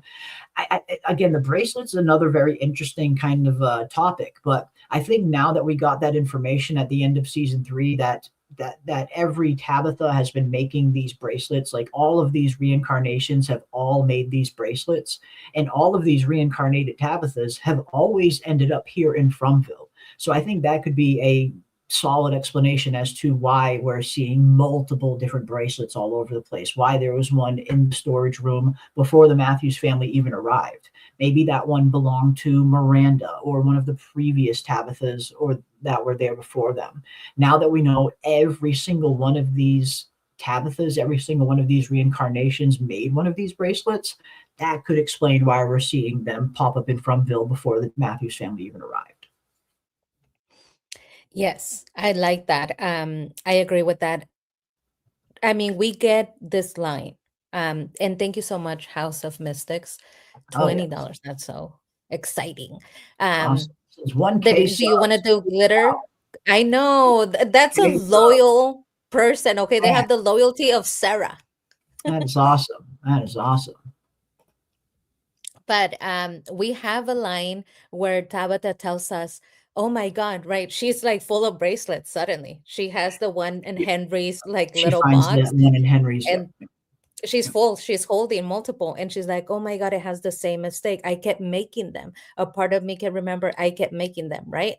So maybe it's not particularly Jim's bracelet, but it's one of her other husbands. She's had a ton of husbands and from. For example, if Henry still has that bracelet, Jim's body had the bracelet. Jade, I really wonder about Jade because she kept making them. She makes them for who she marries. I wonder if the original Jade had that bracelet. I don't know, but that means that she's been making the same thing over and over. There could be a million of them. Mm-hmm. However many incarnations of them there have been is probably how many bracelets there are. And since they all seem to all get stuck in Fromville, yeah, I think that's a very valid explanation as to why there's multiple of these, why Tabitha finds that bracelet in the storeroom, because it belonged to one of the previous reincarnations that also got stuck here. It just seems like the most simple answer, given what we know about the bracelets, given that we know Tabitha has seemingly been making these every time. And I have to imagine that, yes, it probably originated with the original Tabitha, the very first Tabitha, the very first Jade. That's probably where the bracelet originated. And every single one copied it ever since. They kept making more every time. So, yeah, I think it could be a very valid explanation as to why it pops up in the storeroom right at the beginning of the show before the Matthews family are even there. Oh my God, you guys. What if, talking about the bracelet, House of Mystics, because House of Mystics is reminding us that Jim lost that Jim bracelet. lost his at the bar, which is What? why I don't think the one in the storeroom was Jim's, not our Jim's anyway. I thought that somebody took it from the hospital when Julie was born. I think that sounds a little more familiar. Yeah, I believe that it was Julie when she was born, lost it at the hospital, right? So I think Julie stole her own bracelet when she was a baby. Yeah. Yeah, Julie story walked to when she was a baby being born, but how does and it she end up took in her the dad's bracelet. Well, why does it Because she end up in story the walked, storeroom? she story walked, right? No, I mean, but why does she put it in the storeroom, I guess? To remind her mom. To She's the hope one that Tabitha will planted it find at one there. point. Okay. Hey, She's planted all of the clues. She's Maybe. like, I'm going to take my dad's bracelet. I'm going to put it here. Maybe my mom could get the hang of this stuff before stuff happens. Julie took her baby bracelet. And so do you think that this is maybe one of those trips that Julie just didn't take yet? Like our current Julie just didn't take that trip yet, and that's maybe a trip she'll take at some point in the future? Okay. Interesting. I mean, I suppose it's as possible as it just being one of the previous reincarnations bracelets. I feel like it's easily as possible. So yeah, I like that. Maybe. And again, I definitely get the feeling, like we've talked about, we're probably going to see other events that we're going to find out anyway, that Julie has influenced other events that we just don't know about them yet, like the whole rope thing, like the whole her being the one to throw down the rope. So yeah, no, I like that. I think that's just as plausible as it being one of the previous reincarnations, just as plausible. Maybe Julie went back and stole it, put it in there so Tabitha would see it, and maybe she knew that was part of Tabitha getting onto the journey of eventually remembering who she really is. Maybe she needed to see that bracelet. Maybe that bracelet was part of the memory process coming back. So no, I like that. I think that's possible. Yeah. This is the problem with the people in From. They don't communicate. When Tabitha found that bracelet, she snapped at Jim and said, Jim, this is the bracelet I made you. How is it here? Right? But I don't think that Julie saw it, right? Julie didn't see that, or Ethan. They were not in the room when they were having this discussion. So for Julie, she's like, I'm helping. She doesn't know it already happened. If she had known, she probably wouldn't do it. Julie wasn't in the room, which means that to her, she could appear to be doing something helpful. Oh, I'm helpful. I'm going to take my dad's bracelet, put it here, and my mom's definitely going to get it. Interesting. And Tony brings up that I don't think she can bring it back with her because the monster had a hold of her and the monster would have come back with her. And that's an interesting point. I mean, when the monster was on top of Julie, Randall pulls her out. Julie comes back alone, not with the monster. But maybe that's more of a thing where Julie can't bring people with her story walking. Maybe, objects she has with her. Like, I mean, she travels with her clothes and those go with her like a bracelet would, I suppose. So maybe it works like that, where maybe she can't take things back with her, but maybe she could an object, maybe. Or again, like the other theory, maybe it found its way in the storeroom because it simply belonged to one of the previous reincarnations. That could be just as possible as well. But I like both of those theories. I like both of them personally. We know that she's been making these things over and over, so it could easily be that, or it could easily be Julie story walking and setting this whole thing up so Tabitha would find it. I like them both. I like both of those theories myself. But who knows? Maybe it's something else entirely. But I like the theories nonetheless. But let's know what you guys think. What do you guys think? And of course, thank you so much, my friend. Hold up. Let me pull this up one more time. Thank you so much, House of Mystics, for the $20. Very much appreciate you, my friend. And thank you so much for being a sub since 1,000. Wow. I mean, I've had the channel for going on, like I've been on the channel for like 3 years now, I believe. At least 3 years since I've like actually started like, putting content on and trying to be serious about it. So yeah, 3 years, a little more than 3 years now. So thank you, man. Thank you for being a sub since 1K. That is super awesome. Super, super awesome. All right, let's see where else we are going to go next. But yeah, her looking very sus, definitely taking that tooth. Very interesting. Again, I think we covered some interesting theories in terms of the tooth part. So let's see where we are going next after we skip this intro. Then, of course, we get to Jade in the bar. And, Jade's continuing to try and figure this out. And we didn't get a whole lot of Jade in this episode, unfortunately. The little bit of Jade we did get was kind of interesting. But basically, he's trying to figure this thing out. And, we had a feeling it's not going to be super fast, that not everything's going to come back to him by the 3rd episode. I mean, I think, at least a lot of us probably assume that anyway. This is going to be a little bit of a long road for Jade. Jade's going to have to go on this journey to discover this, to figure out everything else that he hasn't remembered yet. And we see him employing some very interesting methods to try and remember in this house, some interesting meditative methods in the Brundles, nonetheless. So yeah, interesting episode for Jade. Didn't get a whole lot of him, but some interesting scenes nonetheless. Yeah, I really like to see a man of science dive into mystical therapy, meditation. Like there's float tanks here where I live, where they will put you in a tank that's like super dark and has no noise, and you're just floating in water so that you can like meditate, right? Without any of the other senses. You're suspended. So I think that reminded me a lot of what he was doing. Okay. Now, we have something that is going to be kind of a tough sensory deprivation. Yes, this is going to be really tough, a tough decision, because we have Jade on one side saying, I need the mushrooms. I think that this could help because I've tried meditation being completely sober. It didn't help. I need to go on this trip, right? And he's a man of science. I'm sure that he knows that could, affect his brain. And we have Boyd on the other side saying, if your brain is the answer, the last thing that we need is for you to scramble that up. So coming up on the next episode. Tom was echoing this. When Tom, the bartender, came back to him, he was telling him, you need to sober up. You need to get your mind clear. So yeah, I mean, are the mushrooms going to help?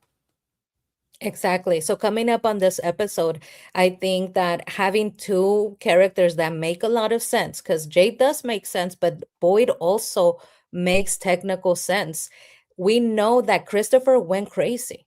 He was helpful. He was down to help Miranda. They seemed close. Miranda ended up dying ultimately. So the LSD didn't help her too much. Yeah. And he went crazy. Like Victor said, he used to be fine and normal, and then he went crazy, right? So we know that is something that happened. That was around the 70s. We know that Miranda liked to party. So that didn't work out for them. I'm veering more into the side of Boyd, where I'm thinking your brain is so precious. We must hold on to that, and we must keep your sanity, especially knowing that the past versions went crazy. We have to keep your sanity, right? And like you said, the bartender said it, like you need to work and stay sober. What do you think? Do you think it's a good idea or a bad idea? And you guys in the chat, do you think it's a good idea for him to do the mushrooms, or should he listen to Boyd? I think he should listen to Boyd. And I think that's a good second poll that we can pull up. I'm going to end the first poll. We have, is Aosta going to become a deputy? Wow, this is a really close one. 54% say yes, 46% say no. Almost split down the middle. Very close to being split down the middle on that one. Love to see it. So yeah, let's put up the second poll, and we want to know, what do you guys think? Will the mushrooms help Jade? Will the mushrooms help Jade? What do you guys think? The poll is up. Refresh your chat if you don't see it, and then you should see it pop up very quick. We got 54% for Aosta becoming a deputy, 46% against. on 112 votes. Awesome stuff, guys. Now, our second poll is up. Will the mushrooms help Jade? Yes or no? Jumping out to an early lead, we have 71%, back to 74 now, saying yes, the mushrooms will help Jade. Interesting. Very, I mean, again, there has been a causality for this in the past. We have seen this happen with Miranda. And not only that, but we have seen, certain characters be in altered state of minds when they arrive in Fromville, and it has triggered visions. We've seen that happen a few times. Elgin coming in, passing out, having a vision. Ethan coming in, having a car accident, passing out, having a vision. Jade, when Jade arrived in Fromville, he was high as a fucking kite. And we see how his mind has expanded since he has gotten here. So I definitely see arguments for both. I see arguments for why this could potentially work and why it might be dangerous. Like you said, PM, his brain is very special. Like, it's precious. Whatever is hidden inside of it, if we damage it, we might never get this chance again. So it's a risk. But I think it's a risk that he should take. I'm thinking that the mushrooms will open something up in him. And who knows, maybe that will even lead to some of the scenes that we've seen in some of the other trailers of Jade potentially seeing previous versions of himself. I think the mushrooms might open something up. But yeah, I mean, I think that I tend to think, why put it there unless you're going to use it? However, has put things in the story, like the vials of the blood that they took from Smiley, and they haven't used it. Or no, the vials of the thing that they used to kill him. Yeah, the vial bullets were completely useless as a weapon. Yeah, so they have done that in the past. I tend to think, stay away from them, because it seems like the drugs for Jade in particular, and Julie, who has that power, they seem to calm the voices and calm whatever feeling they're having, right? It kind of keeps them from experiencing that discomfort. So I'm wondering, are you just gonna like go on this trip and not be uncomfortable mentally and get some dull his senses, maybe? Exactly. Senses instead of sharpening them. Yeah. Get some comfort from the insanity, right? Instead of fully accepting and diving into what it is that your brain is trying to show you. So when it comes to Jade, he would see something like the puppet screaming, or he would see Christopher, and then he would go get high to get relief. And Julie told Randall, dude, do the same. This helps. Like, if you want to feel better, get high, right? Weed seems to make the problems go away. Is that an indication that the mushrooms will do the same thing? Maybe. Yeah. You bring up good points that maybe it won't sharpen his senses. Maybe it won't create some kind of vision. Maybe it'll just dull his senses even more. So I think it could go either way. I'm hoping it'll unlock something in him, but it might not. It might do the opposite, maybe. Good point. Well, let us know. What do you guys? And what I was saying, the other reason why I wouldn't like the mushrooms to be how he gains this knowledge is, as we're watching the story, you do have to put in context the fact that the storyline could be anything. This could all be made believe. This could all be tech. I know that, a lot of people don't like that theory, but if he uses mushrooms, then that is more indication that none of this is real. He's just tripping. Like, anything that he sees while he's on mushrooms, you have to question. Is it just an hallucination? Yeah. If he sees this sober, then we could say this place is actually doing stuff. But anything he sees on mushrooms, it could still be tech. And he could just be high as hell. And he saw his younger self. He saw his younger self as like, yeah, you were also on mushrooms. So we have to kind of dismiss. And I would like it that everything that he finds, it's organic and it's real and it's there, which is why I don't like when they do dream sequences. And it's like a scary dream, but nothing actually happened. I want it to be real. No, and you do, yeah. You bring up a good point. I mean, even if Jade does see something on this spirit quest of his, this trip that he is going to be going on, is that just mushroom induced? Is that just the psychedelics? or is that him communing with Fromville and actually seeing a vision? Can you trust it 100% if you see it under those conditions? So yeah, no, you bring up a very valid point. Very valid point. But I see a few people asking where to watch. If you are a member of MGM Plus and you live in the States, you should already have access to the episode. And actually, now that it's around 3 a.m., if you are a member of MGM Plus through Amazon, I believe Amazon should also have it by now as well. So it should be available on the app if you are a subscriber of MGM Plus. Should be available. But yeah, again, I thought it was a decent episode. It definitely wasn't it was probably, I don't want to say it was like my least favorite episode of the season, but it was definitely the slowest episode of the season. It was a lot of setup. We did get some interesting things, some interesting reveals in a sense where, again, the boy in white scene was very interesting. Him talking about how things have changed, how he might not have the same control over the faraway trees that he once did, maybe.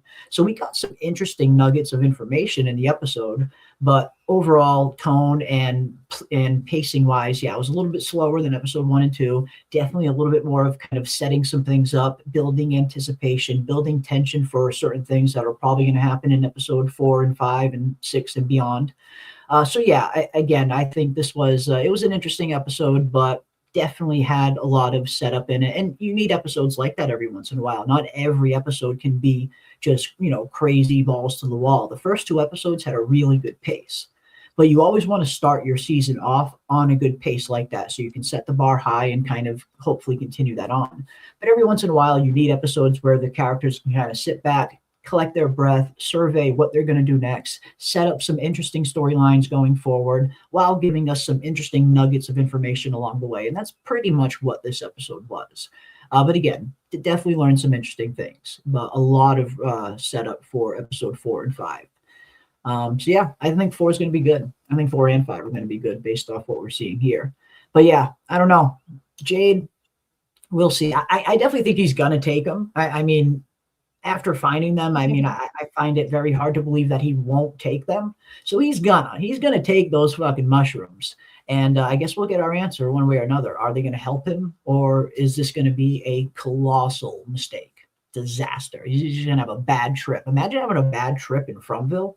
No, I don't want that to happen. I don't want that.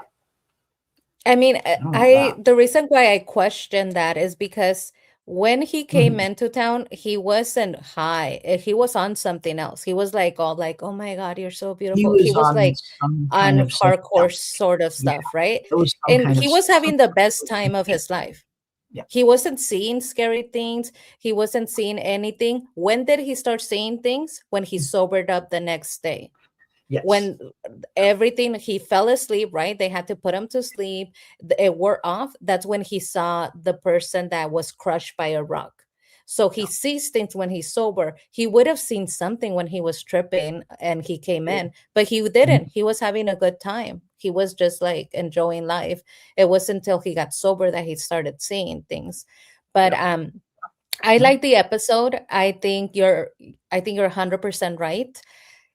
It's setting up something that's really interesting. And I do think that there was a lot of stuff. It's just something you have to look closely. I'm going to watch it again because, we got a lot of things, a lot of dialogue. It wasn't just set up. We got some nice stuff too. Yeah. Like what the boy in white said, the crow. We got some revelations of things we've been wondering. Are the crows good? I think they are. I think we got some answers. I think, the boy in white, what his role was going to be, I think we kind of got some answers, right? And where Sophia was going to live, who's going to be closest to her. So I do think that we got a lot of answers. It's just one of those that you kind of have to think more deeply about. It's not, as you say, balls to the wall, which very interesting saying. I like it. I think it's fun. It wasn't balls to the wall, but it was an episode that was needed. You need an episode like this every once in a while where you do get some setup and you get some nice nuggets of information also along the way, which we did. I feel like we got some interesting data points, even if it weren't like huge reveals that definitely confirmed things. We saw some things that are definitely pointing us in a much better direction in some certain areas, like the boy in white with his control over the trees, like this new kind of way we're viewing the crows now. So yeah, we got some good data points. and again, some good setup. So yeah, not my favorite episode of the season, but you need episodes like this every once in a while to have proper storytelling. So I'm fine with it. I am fine with it. But yeah, let's see what we have next. Jade and Boyd were interesting. Then, of course, we get to the funeral itself, and we see how it's going down. We see the crows show up, and we finally see a shot of Bacta, even though she has had no dialogue this season whatsoever that I can remember, at least. But again, I know we talked a little bit about the funeral already, but definitely would love to know what you guys think in the chat, and as you as well, PM. And I know you talked about how, Jim not really getting the, proper send off that maybe we were hoping he was going to get. Because Tian Chen, she got like a really good send off. She got a proper funeral, a proper ceremony, the whole town inside the church there.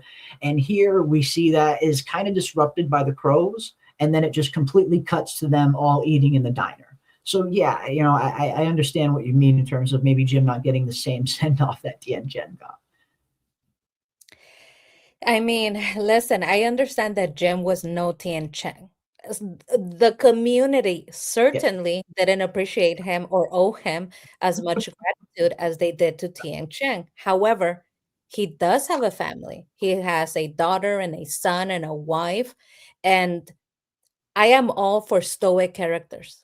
I love that. And the right person, when they approach grief in that way of just shutting down, if it's one person out of three, but the three of them, none of them could act sad. They all had the same vibe. That to me was out of character. I understand maybe Tabitha having a complete shutdown because she's with her They were children all just and blank support them. faced.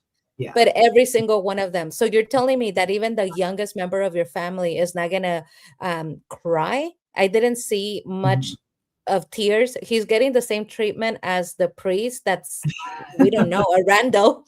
The random priest that nobody fucking knows.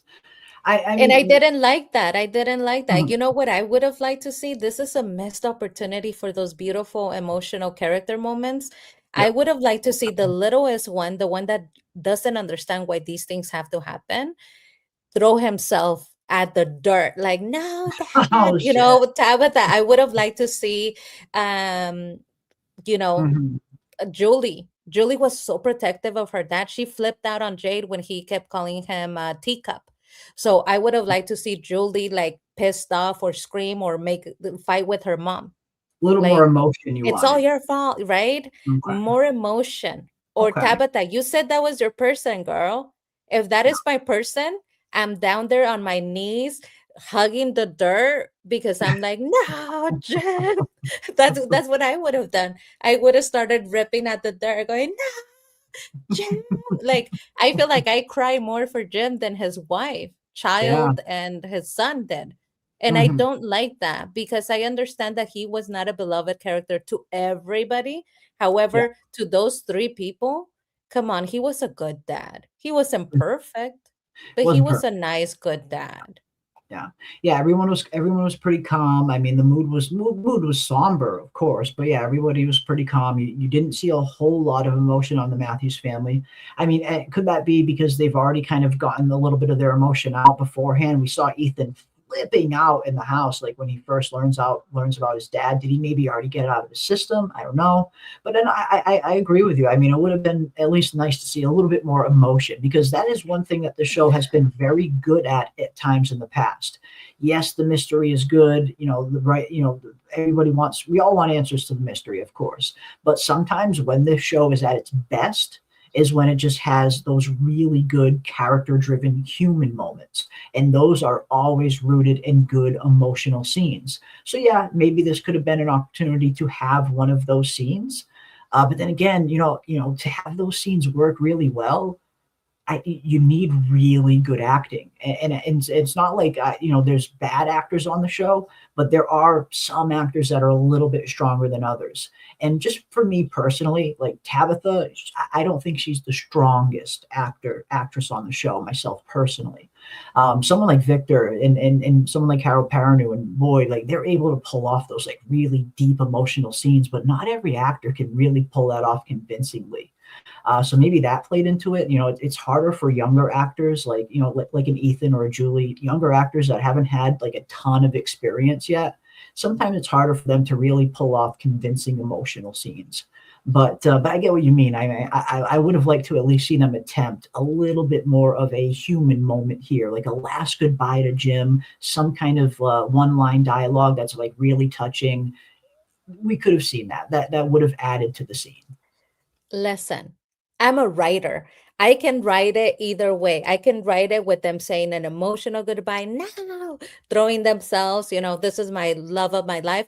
And I could write it the other way, but this way was not it. The other way, let's say that they're like, you know what, no big deal, because my dad's coming back. I'm Julie, I'm going to save him, no big deal. Ethan, I'm going to find the Lake of Tears that's going to heal him, which, by the way, huge bomb. Now we know what it is. Lake of Tears, it's a healing, magical thing. I'm going to save him. This is not a big deal. So let's say that is why the children are not with it.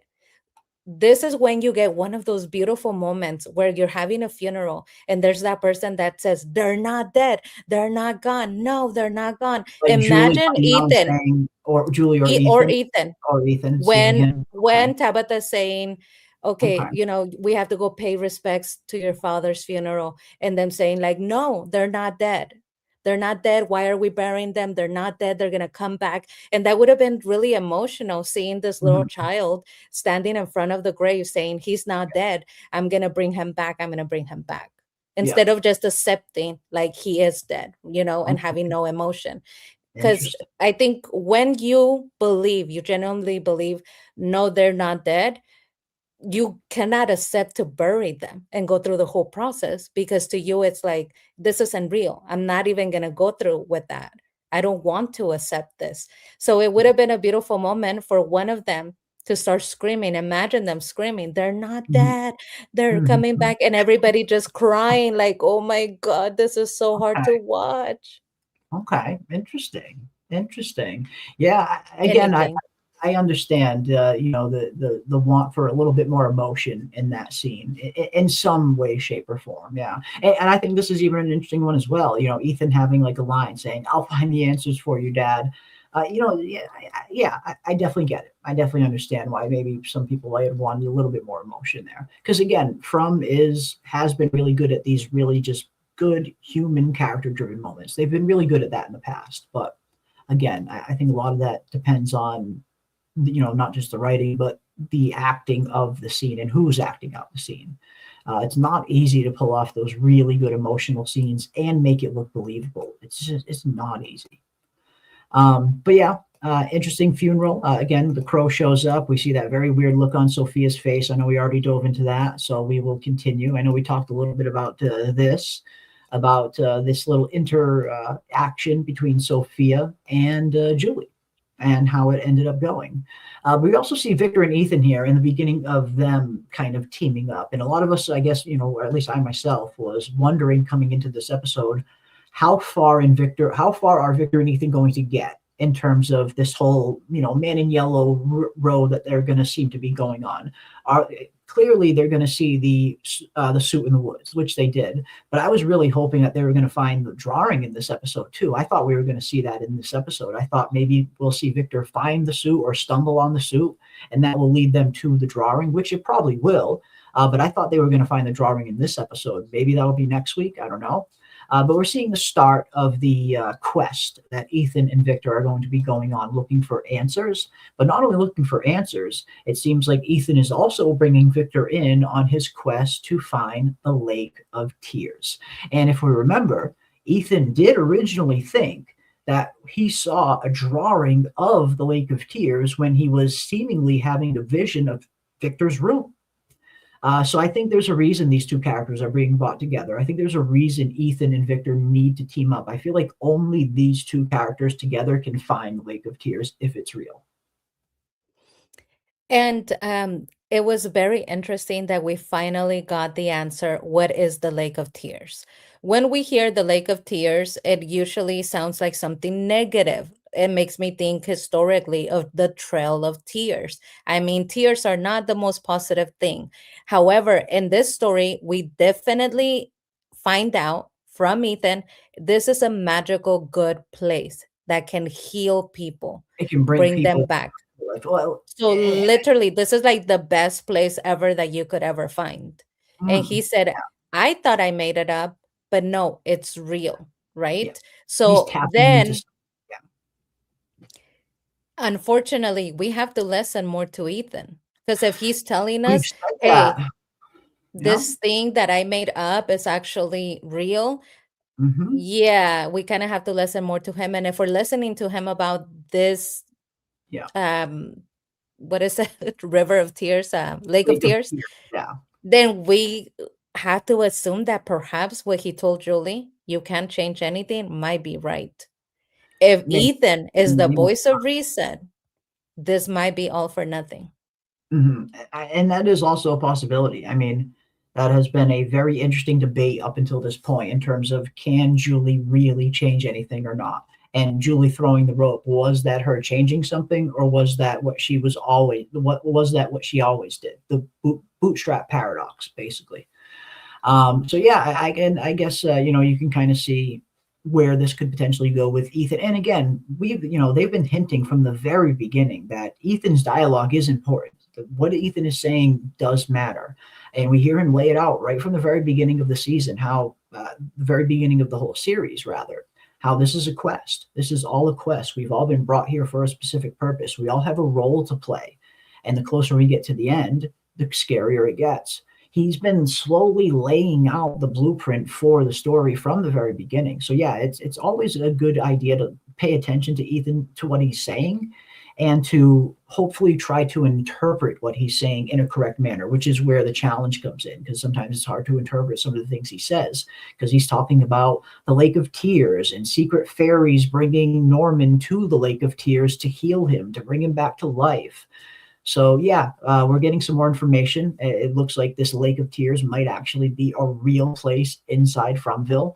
And if Ethan's story is any indication, then the Lake of Tears is used to heal people. It's used to bring people back to life. And it seems like that is Ethan's motivation for trying to find it, to save his father, I guess. But this will be fun. I think this will be interesting, them throwing this whole Lake of Tears thing into the actual plot and not just having it be this kind of story that was told at the beginning of the show. Yeah, it makes you wonder, what exactly is the Lake of Tears and how do they find it? Is the Lake of Tears an actual lake? Is it an actual real lake with magical powers, as Ethan said? Or is the Lake of Tears a metaphor for something else that they need to find? I guess that's the question. What is the Lake of Tears and where is it? How do they find it? I have a crazy idea. Tinfoil and crazy and insane. Briefly, what about if the children and Tabitha are not crying, not showing any emotion, and the Lake of Tears is not a place that the Man in Yellow has ever been able to find? He's been there a long time. That's what I'm He's saying. been there Maybe forever. What if the Lake of Tears, like you said it's more of a metaphor, is them crying over the body? We get that in stories where the tears sometimes bring people back. What about if the Lake of Tears, he can't find it because it's not a place, it's actually their emotion, and that's why they haven't cried over that body? But perhaps if they cry over his body and actually show emotion like tears, the three of them, maybe they could bring him back. Interesting. I doubt it. But I think that would be a good reason as to why it's not a physical place. It's more like the Lake of Tears was always inside of you. Like, is it a metaphor? Is Lake of Tears a metaphor for something else? Yeah. I think it's a valid question to at least ask. Is it an actual lake, or is the Lake of Tears, a code for something, a metaphor for something? And then if it is, what is that something? Is it something that they have to find within themselves? Is it not something out there that they physically have to find in a physical location? So yeah, I suppose that's all very valid questions to ask. Now that we know that this Lake of Tears thing is in play, we need to ask those questions. What is the Lake of Tears? Where is it? How do they find it? Who's going to be the one to find it? I mean, now that we know that Ethan apparently wasn't just having like a random dream, it seems like he was maybe tapping into something, having some kind of vision. maybe the answer is Ethan having another vision. Maybe Ethan needs to continue to look into what he peeped into the first time. It seems like Ethan caught a glimpse into something when he first arrived in Fromville. Maybe he needs to do that again. Maybe he needs to find another way to tap into whatever he tapped into. I think that they need to, if it, let's say that it is a physical place, it is a lake, Yeah. they need to get Jim's dead body and the children's little bones and throw them in the lake. And that's how you save dead children. Maybe that's the Remember, way. Boyd, how do you save children that are already dead? What Like if the answer is as simple as throwing them in the lake and they come out and they're alive? Maybe it really is, like again, like Ethan describes it to Victor in this episode as a literal magical lake. Again, that could just be a metaphor for something, but what if it's not? What if it is an actual body of water out there that has magical properties? And again, could there even be ways to tie the lighthouse into something like this? Why is there a lighthouse just in the middle of the forest, in the middle of the mountains? That never made sense. Unless maybe this Lake of Tears place, and I really wouldn't want them to go this direction because I feel like this would be a little too close to Lost. But what if the reason the Man in Yellow hasn't been able to find the Lake of Tears is because it doesn't stay in one spot? It moves amongst Fromville. It's never in the same spot. But then again, that would make this show just way too close for Lost, just for my taste anyway, because there were aspects of that in Lost where the island literally moved. That's why it was so hard to always find. So while it could be an explanation here, it would be a little too close to Lost for me. So I wouldn't really want them to go in that direction, but I guess it's a possibility, if nothing else. But yeah, what is this Lake of Tears? Is it an actual lake? Is it a real body of water? Is it a metaphor for something else?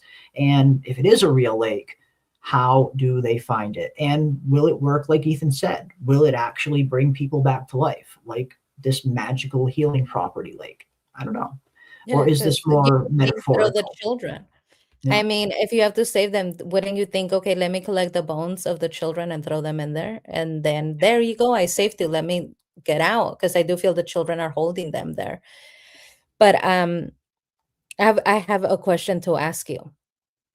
When you talk about the Lake of Tears being underneath the lighthouse, I like the idea, but now that the boy in white said, if you go through the tree, I don't think it's going to take you to the lighthouse.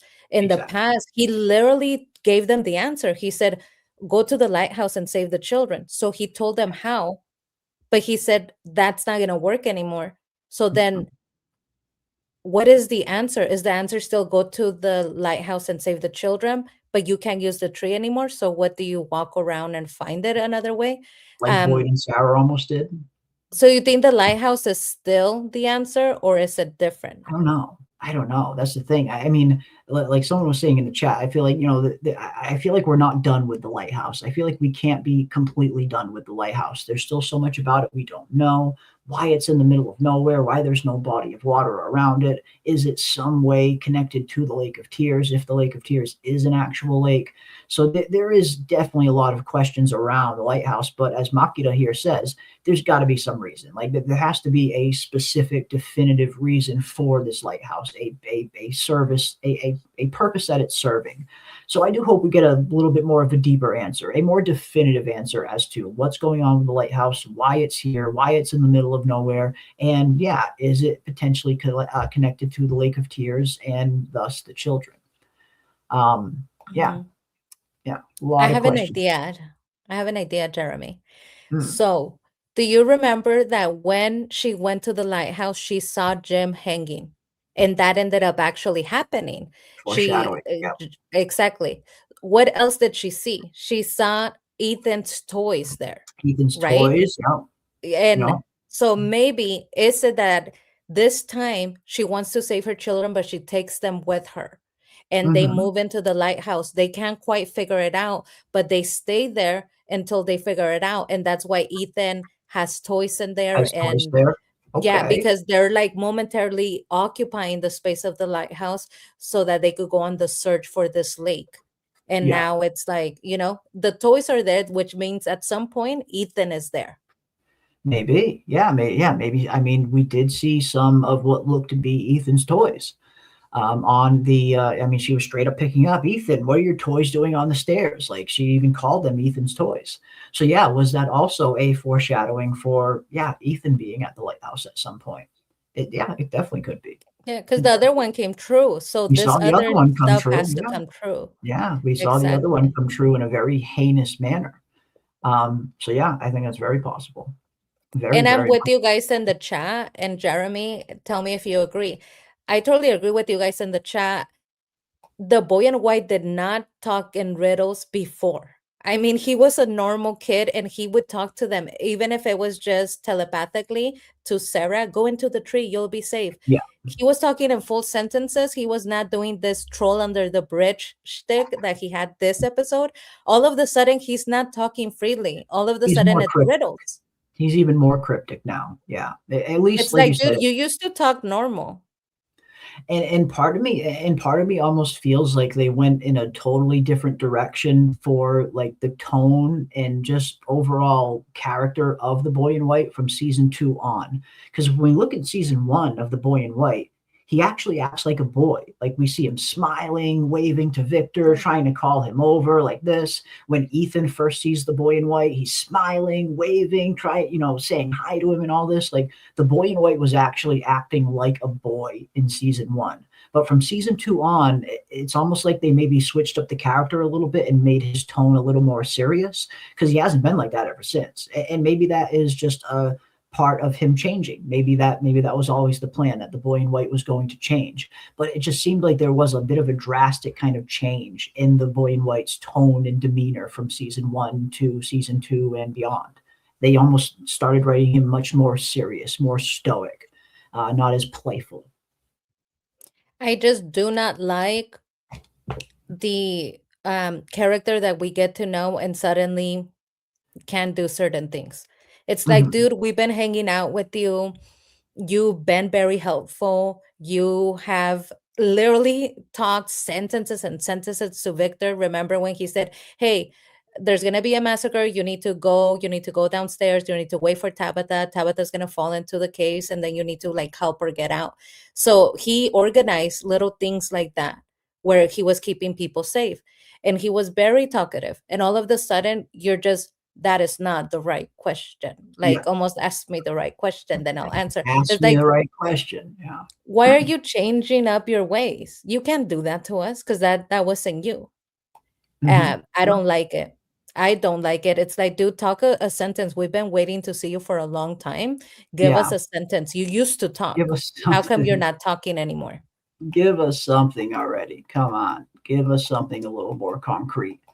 Yeah, it's he's definitely being cryptic, very, very much being cryptic. Again, we got Fatima and Ellis in this episode as well, and not really a whole lot going on there in terms of like plot progression, but in terms of like character development, we're seeing Ellis basically taking Fatima out to the junkyard to release some steam, release some anger, smash up a car or two, and have some fun while doing it, which again can be therapeutic. Smashing some things up can definitely be some therapeutic, a way to release some of that pent-up energy. But other than that, we didn't really get a whole lot more from this episode. But we're seeing Ellis at least attempt to do something nice for Fatima to try and keep her from kind of falling off that edge, even if that means, take your anger out in this manner. And again, stuff like that can be therapeutic, smashing shit up like that. I didn't care for it. To me, it's like, dude, we only have 48 minutes. I do not care. Just quickly get to the point. He's like, I have a thing. Have you heard of mushrooms? I know that some people liked it because they thought it was sweet and all that. We could have condensed that and used more time on other stuff. What I want to know, I don't care what she's doing here, but I do care. What is the sand for? What could you use? That's what I want to know. Sand? That's what the know. hell is going on with the talk sand? About that. Yeah, we're definitely going to get into that too.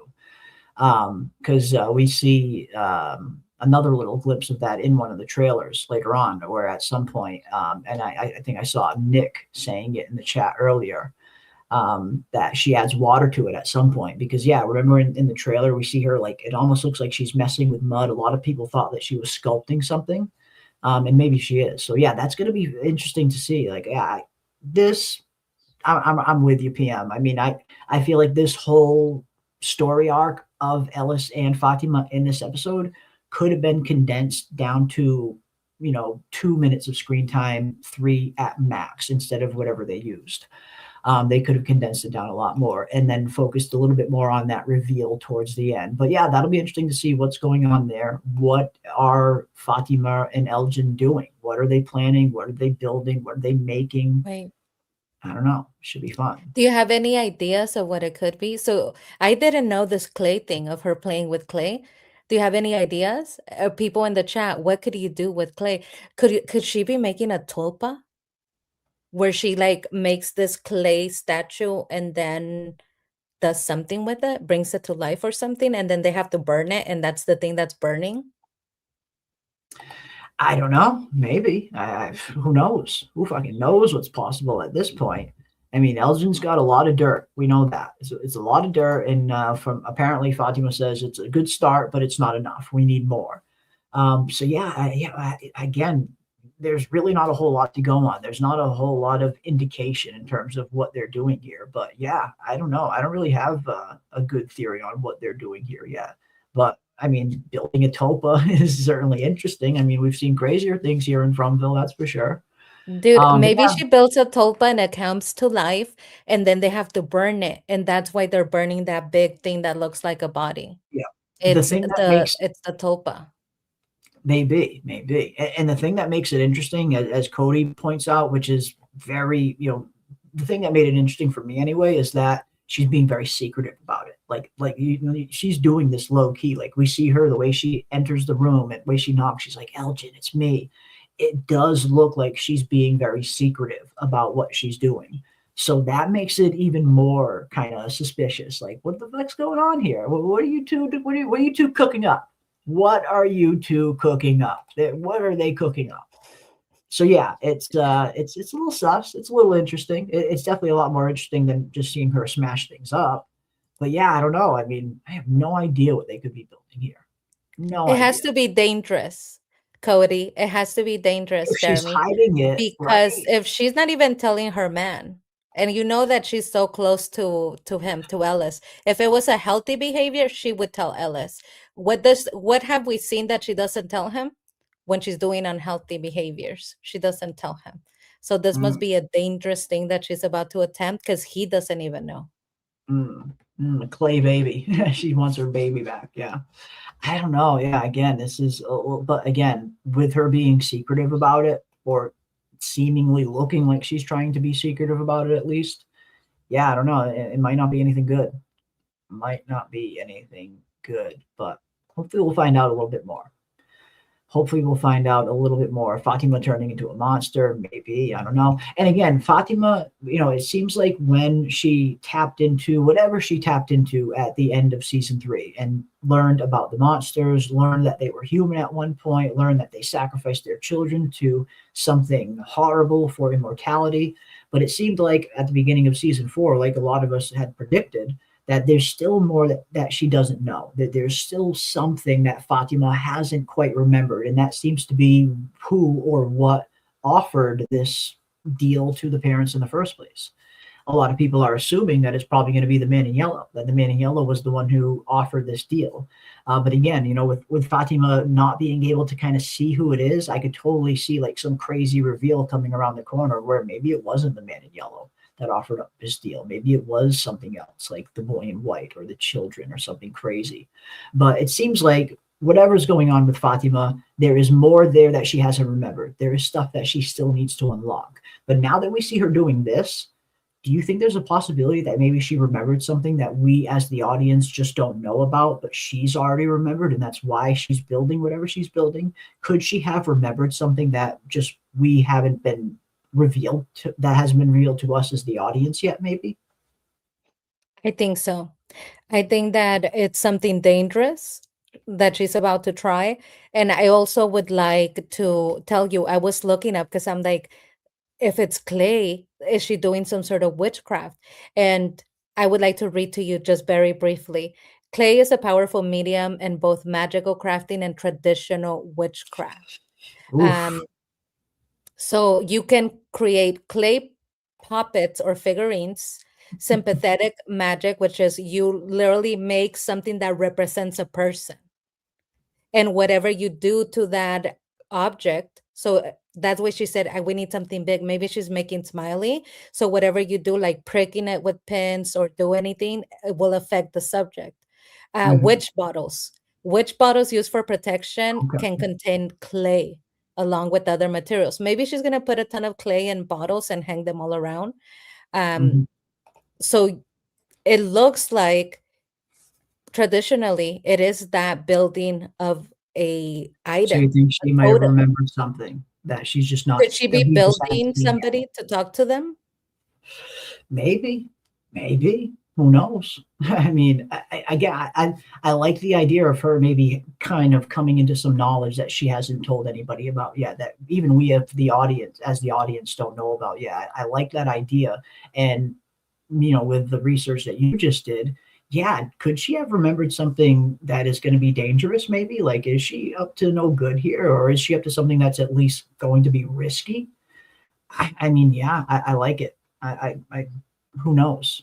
Who knows what she's going to be doing here? But just the very nature of them being secretive about it just casts a little bit more suspicion on it, I guess, if nothing else. So yeah, it'll be interesting. It'll be interesting to see what's really going on here. I think, you know what? This is crazy, but I do think they're going to make some sort of figurine and then it's going to have some sort of power or come to life. Maybe she needs to question them to get like the whole truth. And that's why they have to burn that. We've never seen anybody being burnt. They just are not burnt They there. never burn We people. bury And them. that's what led us to believe that maybe this is not a human that's getting burned, that maybe this is some other kind of creature, a monster, one of the scarecrows, or I like your idea as well. Maybe whatever Fatima here is fucking cooking up. Yeah. And again, does this, if she is bringing something to life or creating something, does this not kind of just completely channel Frankenstein, Victor Frankenstein, and her creating potentially Frankenstein's monster up in this fucking attic of this old colony house, secretive, with her own very own Igor in fucking Elgin with his missing eye and his fucked up hand? Like, are we seeing a Frankenstein allegory right here? I mean, it kind of fits. Like, if she's trying to bring something to life anyway, yeah, like this is very Victor Frankenstein-y with her own fucking Igor even. So yeah, I don't know. I mean, if she is trying to bring something to life, it's very Frankenstein-y, if nothing else. And it would fit because we know that they like to put in horror tropes, right? Like to pay homage as a nod. And they haven't done Frankenstein. They did the puppet. They're doing scarecrows. They did kimono lady. They did picture is the spooky thing. So now why not Frankenstein? I think we could be onto something. If we're seeing scarecrows that come to life and start beating up on people, why couldn't we see a tulpa made out of clay that comes to life and then they have to burn it? They have to end up binding it and burning it. And it's being burnt in front of Colony House. And there's no townspeople like paying homage, like if it's a human. So maybe, if there's scarecrows that are going to beat people up, why not a tulpa that's going to chase them all around Colony House to the point where they have to burn it? Yeah, I mean, maybe. And again, maybe could this be the interaction that Kenny has with the machetes? We know that at some point Kenny's going to have some kind of run-in with something when he's wielding those two machetes. We saw him talking about it it was an official interview thing that MGM released, one of their promo clips that they used to promote the show before it aired. And one of them was the cast talking about some of their favorite moments from the show, but they were bleeping out certain things, so they didn't want to spoil everything from us. But you could see, but some things they weren't bleeping out. And if you go back and watch that clip, some of the things that they didn't bleep out for Kenny's part, you hear him talking about using these two machetes for something, and it has something to do with him being on a roof. And then when we see this new trailer that just came out the other day, we literally see a shot of Kenny standing on a freaking roof. So yeah, I think Kenny's going to have some kind of run-in with those machetes on whatever roof this is, and maybe this is it. Maybe whatever Fatima cooks up here, Kenny has to fucking take out with the machetes. I like the Frankenstein aspect that you talked love about. the Frankenstein Because aspect. what does Frankenstein do, right? You make them, you're wanting something from it, but then it goes rogue and it starts killing people, destroying, and you have to end up destroying it, right? And if that roof is Colony House, they're on the top floor here. This is the top floor of Colony House. So maybe that little clay monster starts going wild and is on the roof of Colony House. I mean, we are getting really We're getting crazy. very crazy here, yeah. And I But would it's say fun. no, It's all From in fun. does not do this. I would say No. From does not do this. However, they're doing scarecrows that do the Kool-Aid man, the Yeah. demonic scarecrow. So We literally have demonic Kool-Aid men coming in this season. oh yeah. Oh yeah. But no, again, there's nothing wrong with getting a little tinfoily every once in a while and diving into some of these funner theories. I mean, Fatima is probably doing something totally different here at the end of the day. But again, it's fun to kind of dive into these things every once in a while. And I'm all from going kind of Frankenstein. I think that's even better than, it's better than scarecrows coming to life anyway. But who knows? Who knows what's going on? Yeah, it's Fatima the Kimono woman's reincarnation. Elgin follows her orders. Ooh, interesting. I mean, a lot of people were drawing a lot of similarities between Fatima and the kimono creature when the kimono creature first popped up in season 2. In season 2, when the kimono creature actually pops up, like, she looks way different. She looks a lot different than she looks in season 3. Like, in season 3, you could tell they very much upgraded her look. They got like a real actress to play the role of the kimono creature. Where in season 2, when we first get the glimpse of it, it seems like it was all mostly just CGI. But yeah, when we first see the kimono creature pop up, a lot of people were pointing out some very interesting kind of similarities that they saw between it and Fatima.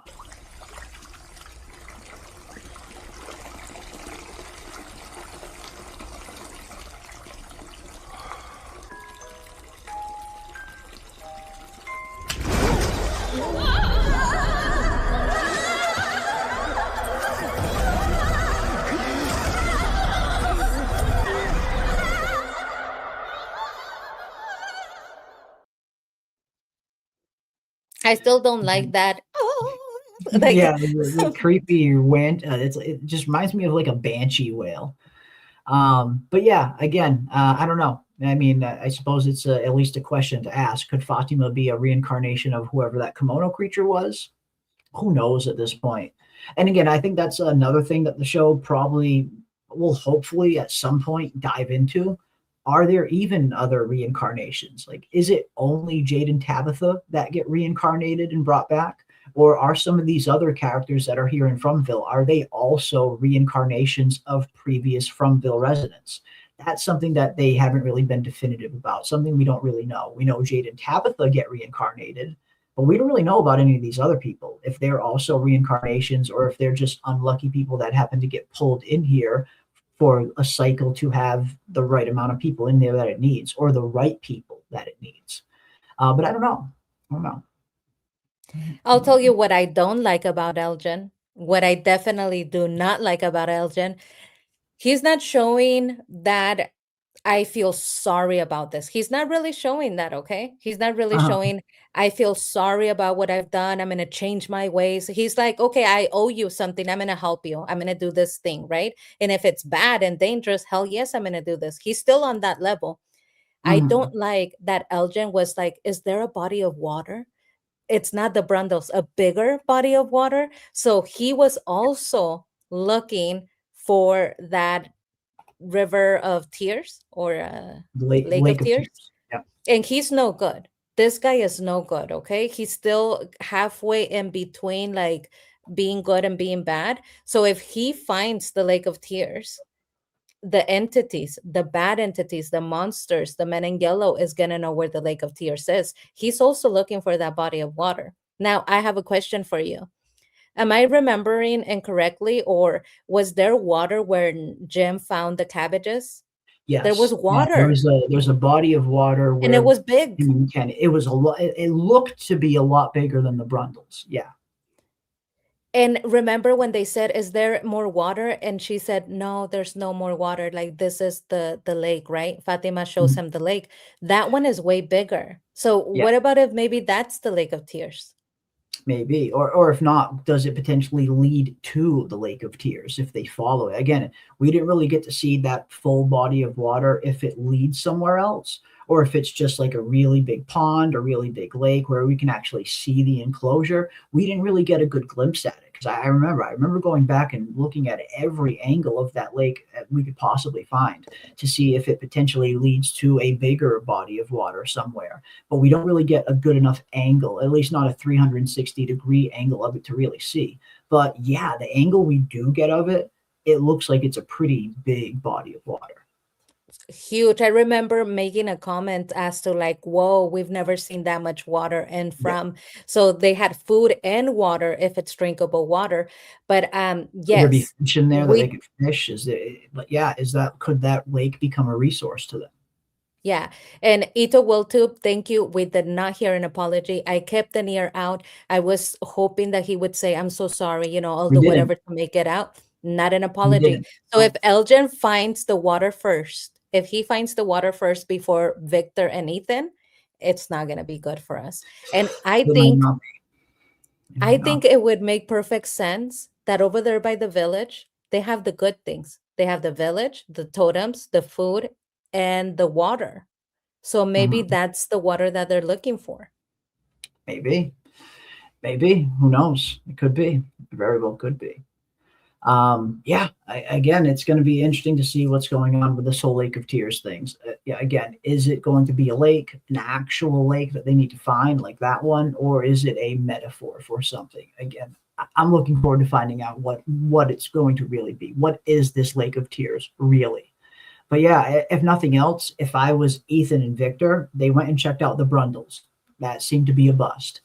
Ethan's been to the ruined settlement before. You would think he would have seen that body of water. He's been there before. Like, he has been to the ruined settlement. Ethan has. So I have to imagine, like, you've been there. You mean to tell me you didn't see that big body of water right next to all that food that you've collected before? And he's So going to go hopefully, again. that's what I'm thinking. Maybe Ethan goes to there again, and maybe that's why we see Ethan and Tabitha going on that journey to Cannibal Village. We see at some point in the trailer, there's going to be some kind of scarecrow attack. They're going to be those demonic Kool-Aid men are breaking into that cabin. And who do we see in that cabin when it happens? Tabitha and Ethan. Not just Tabitha by herself. She brought Ethan with her. Maybe that's why. Maybe Tabitha and Ethan tag along on this trip to Cannibal Village to go get food because Ethan wants to see the lake. Exactly. It wants to see if that's the one. Now, this is what I'm thinking. If somebody gave me the task of finding the Lake of Tears, it's a lake, not an ocean. So therefore, it has to connect. I would look for the biggest body of water and follow it. Where is it flowing to? Because wherever that big body of water, it's a lake. That means that its water current is coming from another place, right? So I would follow it all the way down until I find that other body of water. It's not isolated. This is not a Brundle. That's what I'm saying. Lake connects. It doesn't look like a pond. The Brundles just looks like a pond where it's just a little enclosed pond. This looked bigger. This looked like it could potentially lead to something else. Yeah, a bigger body of water maybe. And House of Mystics asked, did anyone speak of the water at the village out loud? I do believe so. I do believe when Kenny comes back, he says something about discovering a lake. And I believe they ask him if there's fish in it, but he says he doesn't know. But yes, they do mention the lake at one point when Kenny and Ethan come back from finding the food. But yeah, I think that'll be interesting. And again, I think maybe that could be the reason why we see Ethan and Tabitha going to Cannibal Village with everybody else. Maybe Ethan wants to go see this lake. And again, Jim was the one who discovered it. Jim was literally the one who discovered it. So we're seeing that, the Matthews family is continuing to play a role in even Jim himself in finding a lot of valuable things. Jim was the one who figured out the numbers were actually musical notes. It was Jim that figured that out. So yeah, again, maybe there's a deeper connection there. Maybe Jim was meant to find that place, and now maybe. But also, but also the totems. Those totems were different than anything we have seen. They were big. They were huge, and they made the symbol of protection. They were there to protect the lake. Remember, Ethan says the fairies, and somebody like walks around but doesn't hurt them, doesn't scare them. Maybe that was the fairies walking around there. They were the Hmm. little footsteps, They were Maybe. the people that were like, "Hi, are you guys in there?" Right? And the fairies plant the food. There's good things that happen there apparently because there's food there. Well, I Maybe. guess not anymore because the scarecrows happen there and they're not good. Yeah, I don't know. I don't know. It'll be interesting to see. I mean, we know they're going there. We know that they're definitely going there to go on some other food run at some point in the season. So yeah, I think that'll be fun. That'll be fun. I've been dying to learn a little bit more about Cannibal Village, what this place is, who built it, how did it get destroyed, what are the totems really for? Did Jade removing that totem cause these scarecrows to, come back to life and be able to attack the cabin now? Is the protection gone now that Jade removed one of the totems? So yeah, there's a lot of questions surrounding that place that we need some answers to. A lot of good theories, and some interesting directions to theorize in based on what we've seen, but nothing too definitive yet. We need some answers. We need some more data on this Cannibal Village, and it looks like we're going to get that this season. I have to imagine we're going to get that this season with this whole introduction of these living scarecrows. Maybe they're good. Maybe the scarecrows are good and we're judging them like we're judging the crows. I don't know. I'll tell you why. They were buried. So if the fairies live here and they plant food and they have little houses and that's the Lake of Tears, that's very important. They protect it with totems and maybe they bury them and they are like protectors, like security. Maybe they're protecting the food or protecting the village, the and lake. that's why protecting the lake, and that's why they attack the party that goes there. Okay. Because to them it's like, them, I don't care. I don't know if you're good or bad. I just know that the fairies want me to protect this place. Like they're a security system, a supernatural security system for the lake, maybe. Okay, I see where you're going. Maybe. I think that's as possible as anything else. Yeah, I mean, what are these giant scarecrows? Again, we see them bursting into the cabin and we see them punching on one of them inside of there. But why are they doing that? What is the context? Why are these scarecrows attacking them? And yeah, could that be the reason? Could they be guardians? Could they be protectors of something that they feel someone is encroaching on? I think that's a possibility. Definitely a possibility. I think they're good. I think they're like security guard voodoo dolls. Supernatural security for Cannibal Village. Hey, maybe we've seen crazier things, right? We've seen crazier things in Frontville, that's for sure. But yeah, awesome stuff. All right, let's see what else we got. Fatima. Again, some good scenes between Ethan and Victor, seeing the beginning of their kind of thing. But here we see Tabitha, and again, I thought this was just Tabitha leaving her note, telling Donna where she's going, just leaving her a picture of the fucking lighthouse with the name Donna on it. And Donna's, of course, just supposed to automatically know Tabitha left this and she's at the lighthouse, unless there's a little bit more of a note there. Maybe she did say she left a note. So, but yeah, Tabitha, again, not really kind of thinking about the consequences, not really thinking about, what happens if I go off here and something happens to me, what's going to happen to Ethan and Julie. But, at least she's trying, I suppose. I mean, when she first learned about all this craziness, it seemed like she was very much denying it. Not denying it, but, she was in denial, I guess you could say. She didn't want to face it. She didn't want to confront it. She doesn't want to talk to Jade about it. But here in this episode, we see her thinking that the lighthouse and the bottle tree are the answers. This got me out of here once. Maybe this can get me out of here again. But again, I feel like typical Tabitha, she just doesn't always think about the ramifications and the potential consequences of what she's doing.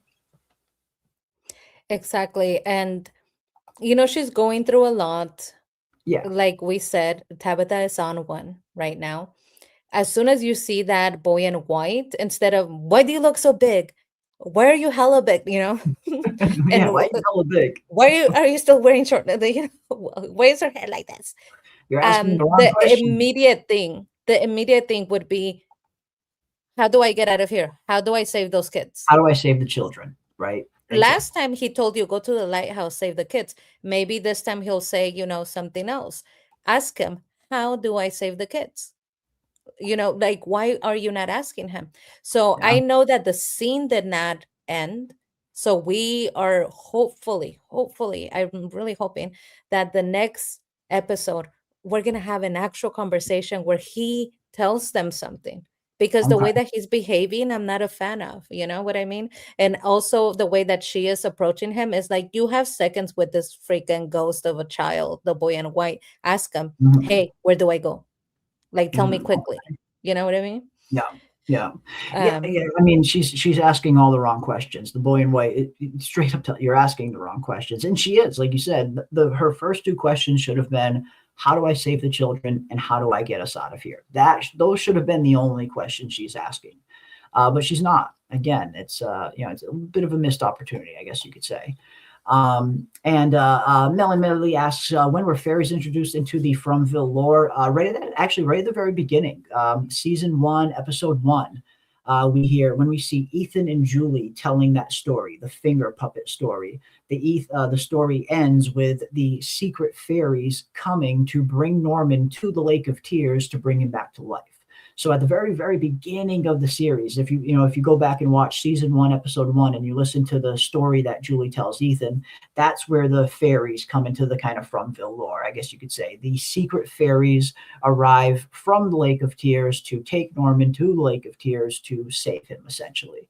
That's where the whole fairy thing comes in. And I guess, the question remains is, who is the secret fairy? What is the quote-unquote secret fairy in this instance? Is it really a fairy? No, I don't think so. I don't think it's a real fairy. I think it's more of a metaphor for one of our characters. And I think Julie could potentially be the secret fairy. With her story walking ability, maybe her story walking ability is required to find the Lake of Tears. Maybe finding this Lake of Tears is going to be a family affair, something that they can only do if they all work together using all of their abilities. Ethan's, Tabitha's, Julie's, everything. Everyone has to come together to find this thing.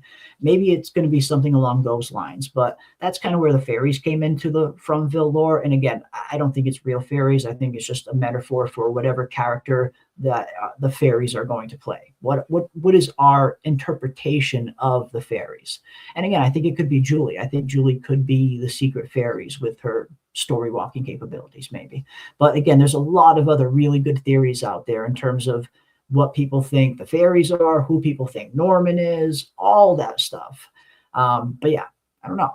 But it seems like it very much is a bit of a potential blueprint for how the show might go. Lake of Tears, Norman defeating the monster, defeating the evil, saving the land. It almost feels like a blueprint for the show. It's just a matter of interpreting it the right way. Yeah. I like your idea that the fairies are not real fairies. Maybe it's the family. It's all of them working together to bring back Jim so that when they do get out, the whole family, which would be nice. It would be quite sweet if it's the family that gets out of this horrible, long quest that they've been on. It makes me sad. That's why I was sad that they didn't cry for Jim. It makes me sad to think that the whole family went in there, and if they do make it out, it's just gonna be Tabitha and the children and not poor Jim. It makes me sad that he died. But I also think, like I said, now that we're seeing scarecrows that are coming to life, maybe there would be fairies. Like maybe it would be an actual fairy. And I would like that because I do like fairies. I mean, we have monsters, we have scarecrows. I do like fairies. I think they're very cute. Maybe we need some good supernatural creatures in here, along with all the bad supernatural creatures. Maybe we have kimono. Exactly. It would be nice to see some cute little fairies, kimonos walking around taking pictures like a tourist. So why not a fairy? Who knows at this point, right? But yeah, I mean.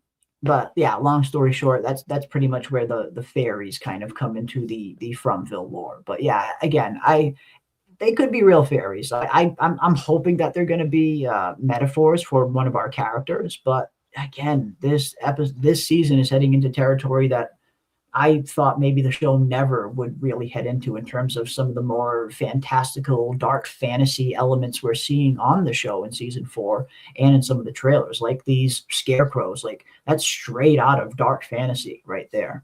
So yeah, who knows what's possible? Are these secret fairies just a metaphor for one of our characters, or is it like legit fairies? I don't know. Yeah. I would like Right? a cute fairy, but I love what you have on screen. And did this episode, you guys in the chat, did it make you like Randall even more? Because it It made did. me like It did. Randall It even more. I was totally did. like, he I is already such did. a good man, He's good. Savannah. He's a good big brother figure, and I think that's and I love that role for Randall. I feel like he feels protective over Julie, but in a big brother aspect. Yeah, I mean, when I see scenes like this, it makes me like Randall a little bit more because he has that capacity in him for being good, for being the hero, for helping others selflessly, putting his life on the line to help Julie, which is exactly what he does here. He literally puts his life on the line going into that collapsed house so she doesn't have to. So yeah, whenever I see scenes like this from Randall, it makes me like him a lot more. He's such a big brother. Okay. He's He's really total like big brother. acting like a Total big brother. Big The brother way he energy. talks to her too, like it's so big brother like, right? You're It a is. little brother, but I'm sure that you could relate to the way they talk to each other. It's like, Well, well, I'm I a saw little you and big I brother. thought you were gonna do something stupid. You're right. Like the way they Yeah, talk to each other, like I thought you yeah. would do something stupid. Like, He so what literally are we took her on supposed to get the driving books? lessons, right? Like that's right. He literally took her on driving lessons. You're right, Golden Child. He's very much a big brother to her. Yeah. The way he talks to her is very endearing, and the way he plays along with whatever it is that she needs. She's like, I need these books. And he has to crawl over a body. And he's like, you Yeah. could tell that he doesn't want to do it. He's like, fuck this. Like, I have Yeah. to go down there. But if I don't do it, my little sister's going to do it. So guess what? Yeah. Here's Yeah. big brother. I'm going to go down there. I'm Go going to down get the there. books. What books do you want? These are the books I want. Okay, I'm going to get it. I think it was so cute. And I'm so happy to see that Randall's storyline was not going in that dark direction. Yeah. Because More. for a while, a lot of people thought this is the man in yellow. He's Yeah. going to be bad. All of these things, he's going to hold a grudge because of his face. And no, he has a good heart. He really does. He does. He does. And again, I feel like we've seen it on display right from the very beginning. Like, again, as soon as Randall got here, the first thing he did was be the first one to raise his hand when Jim asked for help to try and dig Tabitha out. Like we've seen it time and time again. Randall does have that capacity in him. And yeah, I'm very glad that the show seems to be going much more in that direction with his character than him continuing to be more of an asshole and spiraling, off freaking the reservation like he did at the beginning. And yeah, Randall could be a very strong asset. He could be a very strong asset, as Blitzkrieg brings up. Randall's going to die because he's overcoming his past. He's too strong for the town to allow. And I could see him maybe being a target at some point because he does seem like he is strong. He is very capable. And he seems to be, at least so far, he seems to be dealing with this whole cicada thing and everything that he went through a little bit better this season. I know they haven't dived super deep into Randall's character yet this season, so we'll see like where he is state of mind wise. But he seems to be doing better. He seems to be kind of conquering this thing. And again, like you said, he is one of the stronger members in town. So yeah, could that make him a target at some point? Yeah. Maybe. Yeah, and I totally agree with the chat. He does give off that vibe, and tell me if you see it, Jeremy. A big brother, bad boy, Big big brother, brother with drip, with like absolutely. lots of style that is super cool because he is super cool, and he does Yeah. have like different He outfits, and he became a still keeps in really good shape. character. He's still working out. He's like, I may be Still in working front, but out. I'm gonna keep my body tight. Yeah. No, I mean he really has. He's become such a good character. He is. He's become one of my more interesting characters that I look forward to seeing on screen now. Yeah, he's become solid. He really has become solid. And yeah, he very much has that big brother chemistry with Julie. He very much is filling that big brother role. And yeah, I like that. I think that's a great direction for his character. Him being similar to Sarah, being a protector of sorts. So yeah, again, I think Randall has turned into a really fun character. I want to see more from him. I just want to see more Randall on screen. Every time he's on screen, it's a good scene. And the guy's a good actor too. The actor playing Randall, he's a good actor. Yeah. He has an interesting accent. Where is he from, Jeremy? He's Where British. did he come from? He's from No, the UK. but like in the storyline, where did he come from? Like what American accent is he doing? Because I thought, is he Um, Italian? Is he Italian like Jeremy? I don't know. I need to on his missing thing on his the information there. It tells us where he was traveling to, and that gives us a better indication as to what part of the country he's in and where he was going to. But I don't remember it off the top of my head. I have to find the image. But yeah, I mean, again, I think he does an American accent pretty well. For someone who is from the UK, for someone who is British, you can't really tell. Like, I remember the first time I mentioned that, a lot of people in the chat were stunned. They had no idea that he was even British because his American accent is so good. Not a lot of Brits can do like a really, really good, convincing American accent. Some of them do it pretty good, but it's tough, unless it's your natural accent. But I gotta say, Randall does a really good job. The actor who plays Randall does a really good job with his American accent. At first, I thought he was American until I heard him speaking in interviews. Yeah, and But I agree with Stuffy. He was coming out real Boston in this thing because he's like the He's a accent. It little was like I was coming like, off a he's little Jeremy. a little Boston. I recognize it. I recognize it. But yeah, again, he really is just becoming such a solid character. And again, it's fun to see these characters take these journeys. That's why whenever I say, like, I like the mystery aspect of the show, but I really enjoy the human element of the show, the character-driven moments. It's stuff like this is what I mean. Like seeing the character progression of a character like Randall, seeing how he was when he first arrived here, and seeing the progress that he's made, the journey that he's gone on, what he survived. Like, he survived some gnarly shit, Randall. Not only being taken by the cicadas early on in season 2 when he first arrived, but then on top of it, he got taken by the monsters and just completely diced up. Like, Randall's been through some shit, enough shit that could probably break many people here in Fromville, but he hasn't let it break him. I mean, he got close to that edge at one point when he almost fucking defibbed his own brain in the season 3 finale. Luckily, Marielle stopped him from doing that. But we're seeing that he is conquering it. He's overcoming it. Seemingly anyway, he's overcoming what was kind of plaguing him in season 2 and 3. So yeah, I just love seeing this interesting character progression. Again, I like the mystery aspect too, but seeing just these really good human character moments where you see these characters really evolve, like Jade has, like Randall has, and so many others, that is sometimes for me the best part of the show. Yeah. Yeah, And the scar is very becoming on him. It makes him look the cuter scar to looks me. I don't badass. know The why. scar is badass. Scarface. It's Yeah. badass. It's a badass scar. It makes him look that much more badass. Yeah, I I like the think it scar. makes him look cute. Yeah, It I looks like good. it. I like the scar. And, he's got the gnarly scar on his face, and he's got the claw mark on his neck. Like they did some damage to him. But yeah, it looks good. It makes him look rugged. Gives him that rugged He keeps look. his hair on point. Like his hair, everybody else's has gotten crazy, including Jade. Jade has the crazy hair. He keeps his body like on point. He's always working out. He tight. keeps his hair short, and the scar very And like his face. He's very cute, very becoming. And again, with the hair being short and just his overall demeanor and how he carries himself, again, like we've talked about this many times in the past, but we don't really know much about Randall's background, what kind of person he was, where he came from, what did he do for a living. But again, part of me wouldn't be too surprised if he was ex-military of some sort. Like, he carries himself very similar to ex-military that I've seen in the past. And I know other people have brought up the possibility that maybe he was in jail for a while. It's similarities there, yeah. But yeah, no, he doesn't sound like he's from Boston. No, I mean, in terms of like a Boston accent, no, it doesn't really sound. It sounds more like Midwestern. If I had to guess, his accent sounds a little more Midwestern, I think.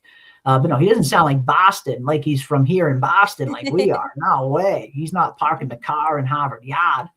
But but Daya, Jeremy's in Boston. Daya, go visit. But no, what the hell do I know? I don't know. Don't go by what we're saying. I'm gonna go by what Daya is saying because you are actually from there. He doesn't have a Boston accent. I'm from California. I don't know anything about any of that.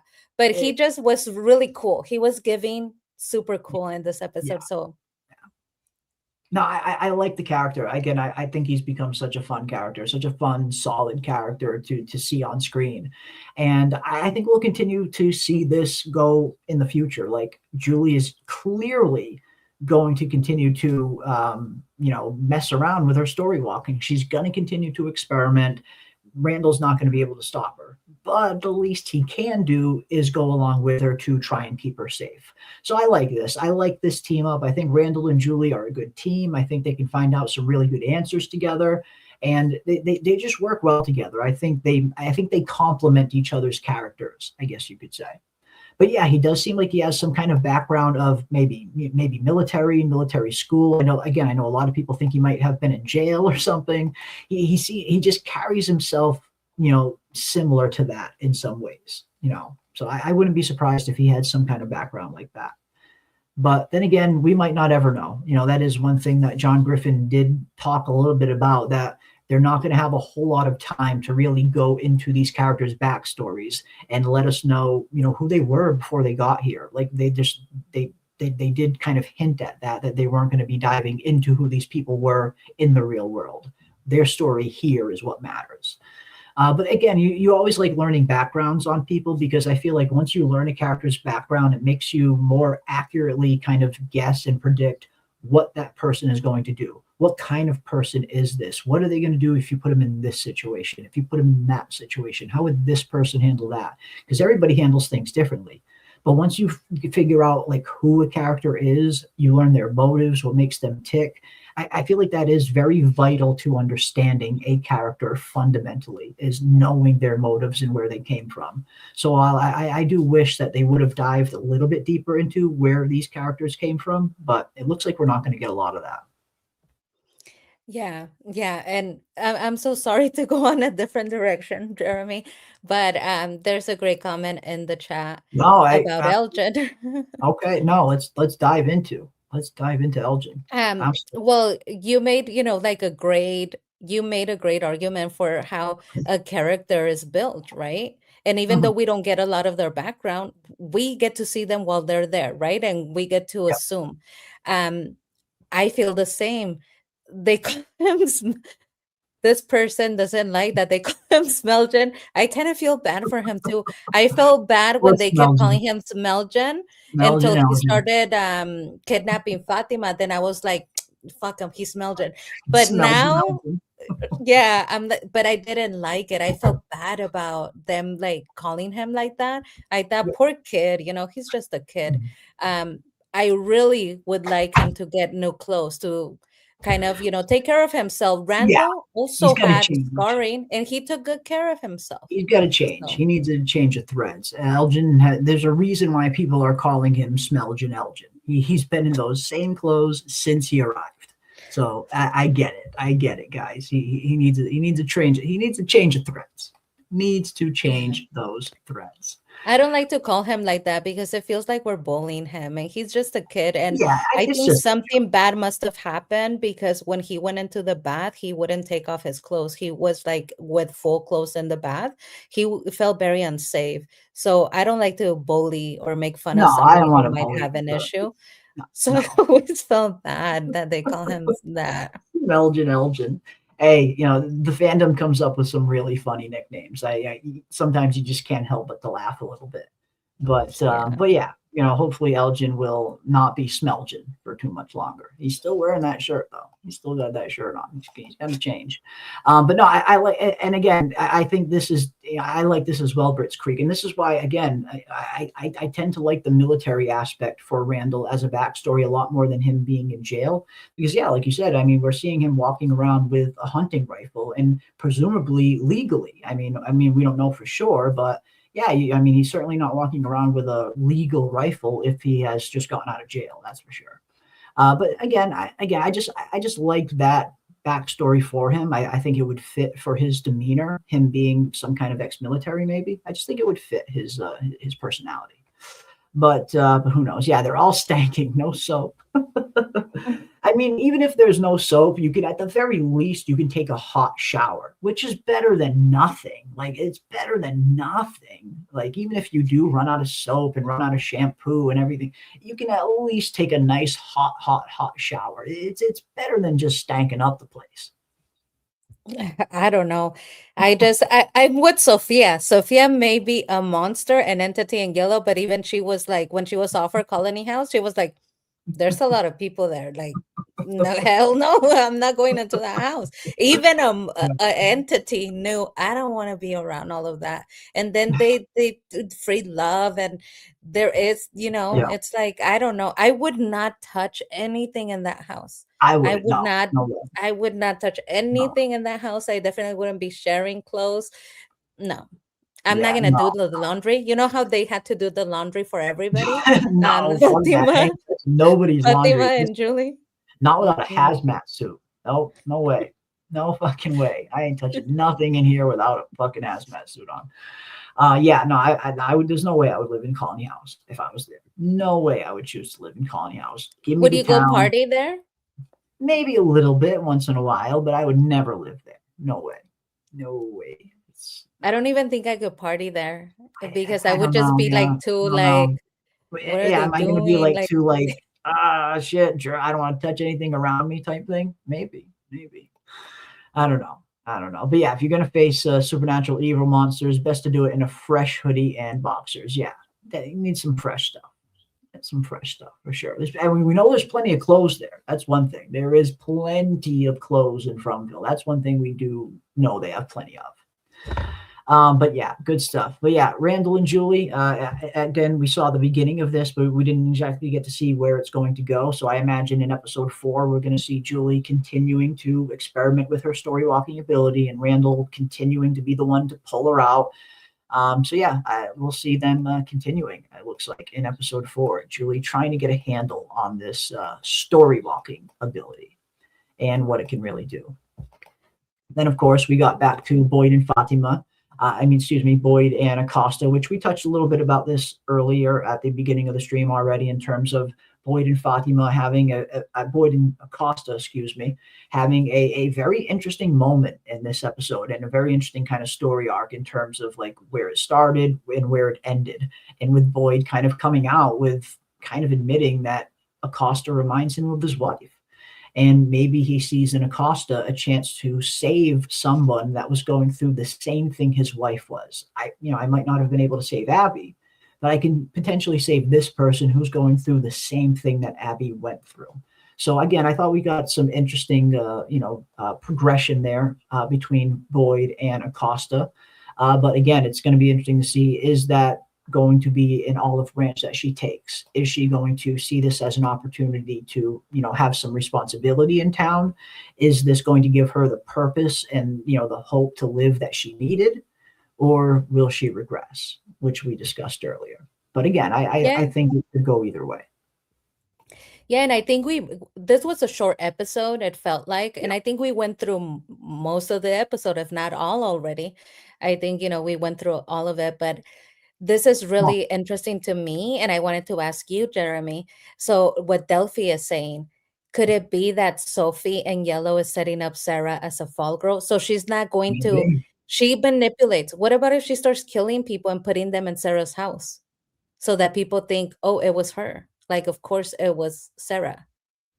She connecting murders or killing people, bringing them back to Sarah's house so that it looks like Sarah is good again.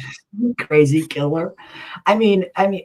Sophia / Man in Yellow clearly already knows, that Sarah has a probably not so good reputation in town. Whenever a dead body pops up, all fucking fingers point to Sarah usually.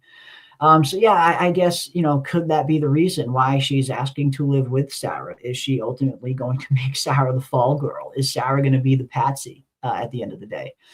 Maybe. Again, for whatever reason that Sophia is asking to live with Sarah, it's not good. It is not good. Whatever her motive is, it is not good. So yeah, I think that'll be interesting to see. Could she, like you said, even potentially be trying to set up Sarah for, some kind of fall? I don't think know. she's gonna frame her because we have that shot where she's like, let's have some fun now, and she's doing something bad to someone. Maybe she's doing something bad to someone and she's gonna put the body in Mhm. Sarah's house. She's Maybe. hurting something. I mean, it looked like she was like revealing herself in that scene. You're not going to do that to someone that's going to be alive to say, "Hey, Sophia's not who she says she is." So yeah, it looks like she's killing somebody in that fucking scene. But yeah, I think, and again, like we've said in the past, I think Sophia needs to be careful with who she's getting too close to because, again, I think Sarah's smart. Sarah is very sharp. Sarah's very intuitive. I think she's very observant. If anyone's going to start to notice some inconsistencies with Sophia's story, it's going to be someone like Sarah. So again, be careful what you wish for, Sophia in yellow. Maybe asking to move in with Sarah might not be the best thing long term for your longevity.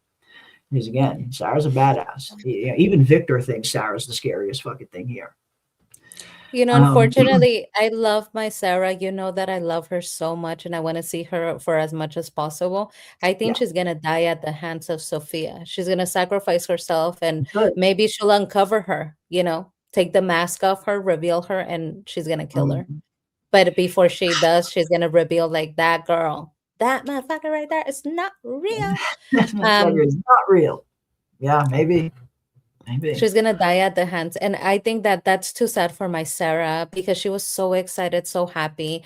But I definitely do see that she likes Sophia doesn't like hurting things and getting away with it.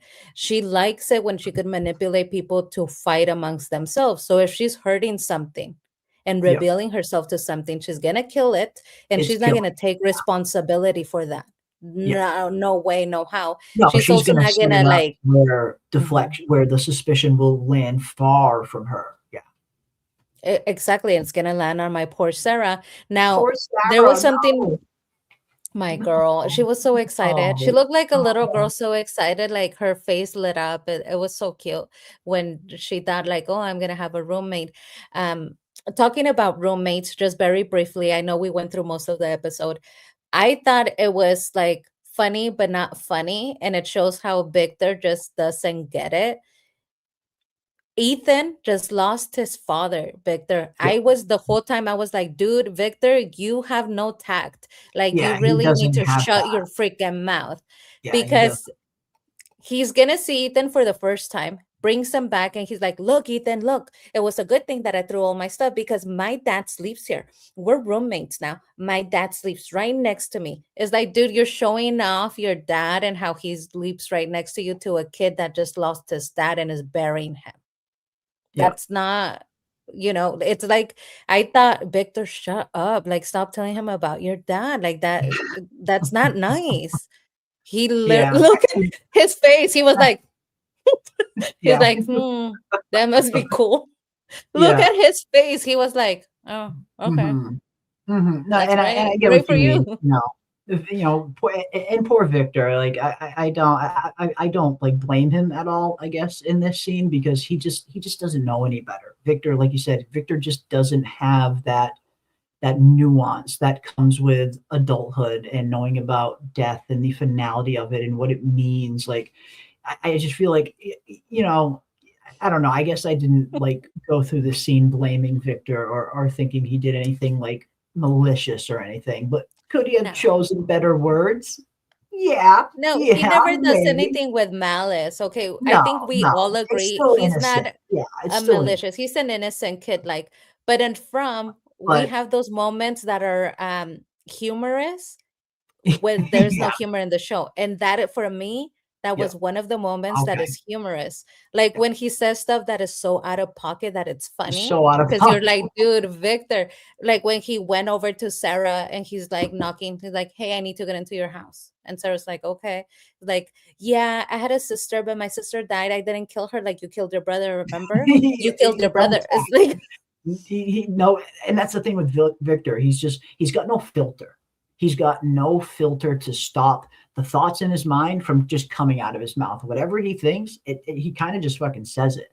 And that, yeah, again, I think that comes with a lowered inhibition from all of the trauma and everything that he's been through over the years of here. His brain never really fully developed into an adult.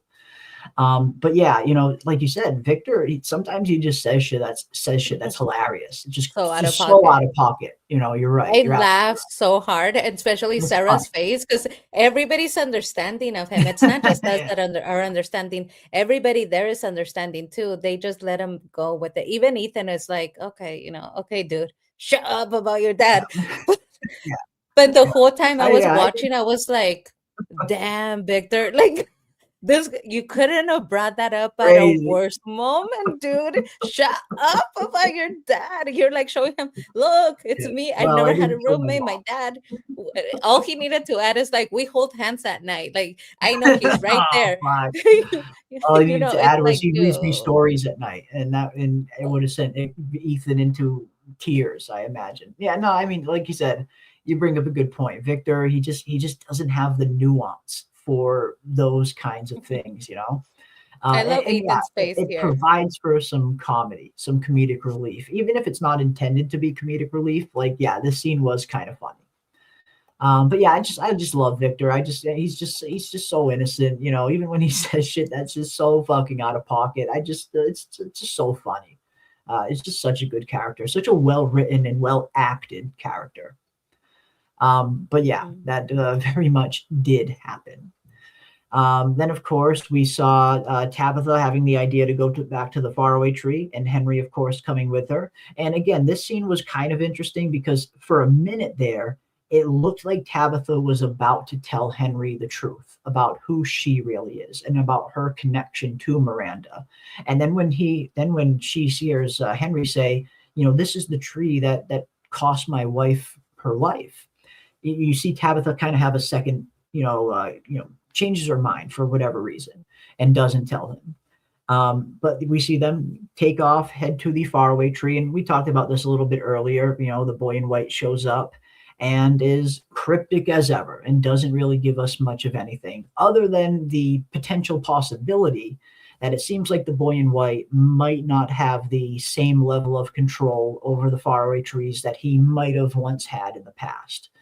Just based on some of the instances that we've seen of when the trees are being used and the boy in white always being near in proximity, almost like he has some kind of control over it. But now it seems like that has changed. It seems like as this place is changing, he is also changing as well, and potentially maybe even his control and the abilities he has are changing as well. But then we get to one of the good parts, I thought, one of the better scenes in the episode of Victor, Ethan, and Jade stumbling upon the man in yellow's coat. Now, this was very interesting. I think a lot of us were wondering coming into the show and coming into this episode in particular, when Victor does eventually see this coat, what is it going to bring back? And what kind of experience, what kind of memory does Victor have of the man in yellow? And while we didn't exactly get that in this episode, we did very much get that it was something devastating. It was something that really, really damaged and scared Victor more than we have ever seen him scared ever before at any point in time in the show. So whatever he remembers of the man in yellow, whatever he has seen the man in yellow do, it has really fucking traumatized him. Because like you said earlier, PM, we've never seen Victor this bad. Like he straight up pees himself because he's so afraid when he sees that coat. We've never seen him this afraid before. Not even when he's down there walking amongst the friggin' monsters. So whatever this man in yellow is, whatever memory he has of the man in yellow, it looks like it's going to be fucking dark. Yeah. It's going to be the worst thing ever, right? Because this is the most extreme reaction he has ever had. So the worst thing that we could imagine. Now, Yeah. Victor did this thing. I know that we have been asking who will uncover Sophia. I'm really hoping that Henry pushes Victor through that block. I'm really Okay. hoping that Henry seeing, we know that he's going to get those drawings. Victor did something very, very like slight, but he definitely counted. When Sophia came in, the first thing he was doing with his hand, it was not very obvious, but he started counting. And it seemed like he was onto something. He asked his dad to move after he started counting. He knows that Sophia is not good, I believe. Maybe. He just Maybe. doesn't fully remember. So I really hope that Henry pushes him through that horrible thing, because he's immediately going to say, I don't want to remember. I don't want to talk about it. Yeah. So that he could say, these many people are supposed to be here. Whoever enter at this moment is that person. Instead of Sophia, it was a man with a yellow suit who entered the town. So then it's like, dude, it's Sophia. Sophia's the bad one. You know what I Maybe, mean? yeah, maybe he'll catch on to it. Maybe he'll be one of the characters to sniff her out before anyone else. I would love for that to be Victor, for Victor to be the one to figure her out. Because I mean, whatever's going on, this is a very traumatic memory for Victor. And yeah, I mean, that's kind of the first thing that pops to mind, right? That Victor maybe witnessed the man in yellow take part in the massacre. And again, we've seen some very interesting trailers that they have released that show some interesting scenes about, the massacre. We do know that we're going to be, returning to there at some point. And that's such a big catalyst for the show. And again, I do really feel like every cycle probably ends in a massacre. Like the massacre we get in the 1978 cycle probably wasn't the only massacre. I wouldn't be surprised if literally every cycle, that's how every cycle ends.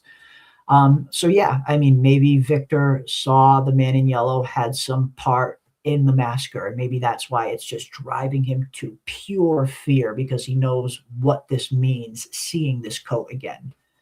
Because again, this is the most drastic response we've ever seen Victor at. He didn't even react this bad when he remembered Eloise. So yeah, whatever's happening is bad. And again, it very well could be that Victor remembers seeing the man in yellow take part of the massacre. I just have a question, something that does not make sense to me is he said that Sophia said this is when they tear themselves apart. Like they are the one that massacre each other. Like he is not going out there and doing it to everybody. It's a free for all. They're killing each other. Maybe he participates. But part of me questions, if he is the person that massacres everybody, why doesn't he just get it over with? Why did he say this is when they tear each other apart? He made it sound like it's a free for all and they tear each other apart. And maybe he helps a little, but him killing everybody is like, dude, if you were gonna do that, just do it now. Like you're right there, just go ahead, kill everybody. Why are you doing this? He said he's doing this because he likes them. This is when they tear each other apart. Yeah, and that's the thing. Maybe it was, and maybe it was just a little bit more literal. Like, I believe we talked about that a few weeks ago too, where like this whole massacre thing, where we've been led to just believe that it was the monsters, led to just believe that it was the man in yellow. But like you hear that line from Sophia, you start to wonder, is there a possibility that the massacre is literally themselves turning on each other, that they're literally ripping each other apart? I mean, I suppose anything's possible. When I see the damage that the bodies were in, it looked very much like humans couldn't do that level of carnage. But then again, this is Fromville. We have no idea what's possible in this place. If the man in yellow is capable of making this town go crazy enough, are they capable of literally ripping each other apart? I suppose it's definitely not outside the realm of possibility. But yeah, I mean, it seems like, this is his favorite part for a reason. And again, I think his favorite part is going to end in a giant massacre. But the question is, what is the massacre? The monsters killing everyone, the man in yellow killing everyone, both of them, or the town killing each other, killing themselves? You know what I'm thinking? Like I said, I do not know a lot about the Bible. The brief little research that I did into what Sophia, the man in yellow, mentioned was somebody deserving a punishment because they offended God. So she's already introducing this idea. How would you get people from a town to turn against each other, to tear each other apart? I don't know that story in the Bible. If anybody knows the story, can you tell me, how did they fix it? Because in the Bible, there's always the problem. You offended God. You got a punishment. How do they fix it so that the town is a safe place? Do they have to kill everybody? Because if Sophia is going to go with that story and says, hey, the Matthews are the bad ones, there's the story in the Bible. That's how you could get them to tear each other apart, by saying, well, you could be saved. You just need to kill that group of people. Yeah. So, of course, that group of people is going to You defend take themselves, them and out, now you you'll have a be able to free for get- all. Yeah, I could totally see that. And again, with that whole knowledge of Jade and Tabitha being this long line of resurrected people, yeah, I could totally see Sophia using that information to turn the whole town against them and say, hey, they're the reason you're here. It is their fault. You take them out, you'll be able to go home. God told me this, or whatever the case is. But yeah, again, it's I feel like some of these lines are put in there deliberately for a reason, obviously. But yeah, I think that's going to be interesting. I could totally see Sophia trying to use that information against them to just cause more chaos in town, for sure. And I did too. Like, ultimately, I felt sorry for Victor more than anything. I mean, you just can't help but feel bad for the guy, or at least I can anyway. I mean, maybe it's just a little bit of my bias because he's one of my favorite characters on the show. But yeah, I mean, you just felt so bad for Victor in this moment. He sees this yellow suit, and it just sends him in a tailspin, an utter tailspin. To the point where he literally runs away and coddles up in the fetal position, the literal fetal position. Like, he's reduced down to that 10-year-old boy again. So yeah, I did. I felt bad for him. I very much felt bad for Victor in this moment. And then we get some interesting dialogue between him and Henry, where after we get through all of this, he tells Henry that he thought he didn't think he was real. So whenever Victor sees this man in yellow's coat, it seems like it is confirming to him that whatever he's remembering is real. It's not fake. Like, it seems like this was a moment of revelation for Victor almost along with it. But yeah, I want to hear the dialogue he says to Henry one more time, because I believe he says something along those lines where it was real. I thought it wasn't real. I thought it wasn't real. Okay, so clearly seeing this suit is definitely bringing something back and is making him think that something might have not been real that is definitely real. Is that the massacre? Could he be actually talking about the massacre? Is this like that final confirmation that Victor needed to see to really remember that, okay, the massacre was very real and the man in yellow had a hand in it? Or is this another thing that he's remembering, I guess is the question. Is it the massacre? Is it something else? I don't know. I mean, he knows. I think it's what you said. I thought it wasn't real is very specific. We know that in this episode, in the same episode, he says, this is so that you don't forget. So that's gonna lead us to the drawing, knowing, hey, I only draw things that actually happen, that are real. So he's going to go into the drawing, hopefully with the support of his father. He's going to be able to get through, and he's going to be able to reconcile whatever it is that he's forgetting. And I hope that he does that before my Sarah gets hurt. It might be Victor, and I think it would be poetic justice that we're thinking that maybe it's one of the other people. Yeah. But it's not. It's Victor who was a victim, his trauma is mainly because of this man in yellow. If he is the one that did all of this, then his trauma is because of this entity. His life was stolen from him, and so was his family and sister. So I think it would be poetic justice that this time around, it is Victor who points the finger at him and keeps him from doing the same thing. Exposes him, helps expose him, helps stopping him from committing another massacre. Yeah, no, I love that. I could totally, and it would give Victor some, redemption maybe in his own mind to where, yeah, I wasn't able to save my mom, and maybe I wasn't able to save Eloise, depending on what's really going on with Eloise, but maybe I can save the Matthews family. Maybe I can spare Ethan from going through what I went through and being stuck here alone in this place. So yeah, no, I'd love to see something like that from Victor, for sure. And yeah, House of Mystics also brings up an interesting idea as well. What if it's a little similar to like a Manchurian Candidate type thing, which is also a very interesting kind of concept and interesting films. An experiment where the soldiers kill each other after being hypnotized and drugged, hallucinations / illusions, etc. And again, I mean, it's definitely a possibility that the Man in Yellow's ultimate goal is turning these town against each other, not just so they'll be at each other's throats, but so they literally will rip each other apart. Yeah, I mean, again, it's definitely a possibility.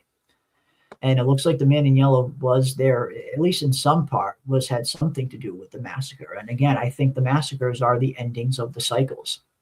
But yeah, definitely, again, not a whole lot of like definitive answers in this episode, but we got some interesting clues that give us at least maybe a little bit of a better direction in terms of where to look, where to theorize, where to go from here.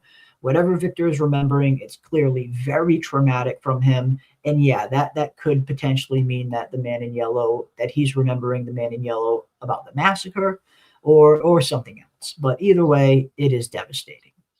Yeah, I hate to see poor Victor in that state. But of course, it wasn't all for naught, because at least right where, and it's so funny that it just so happens that right where Victor runs to and stops and cowers in the fetal position just happens to be right where the mushrooms are that Jade needs to find.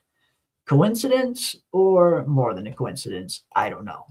But then, of course, the episode ends with the scene between Boyd and him talking with Abby.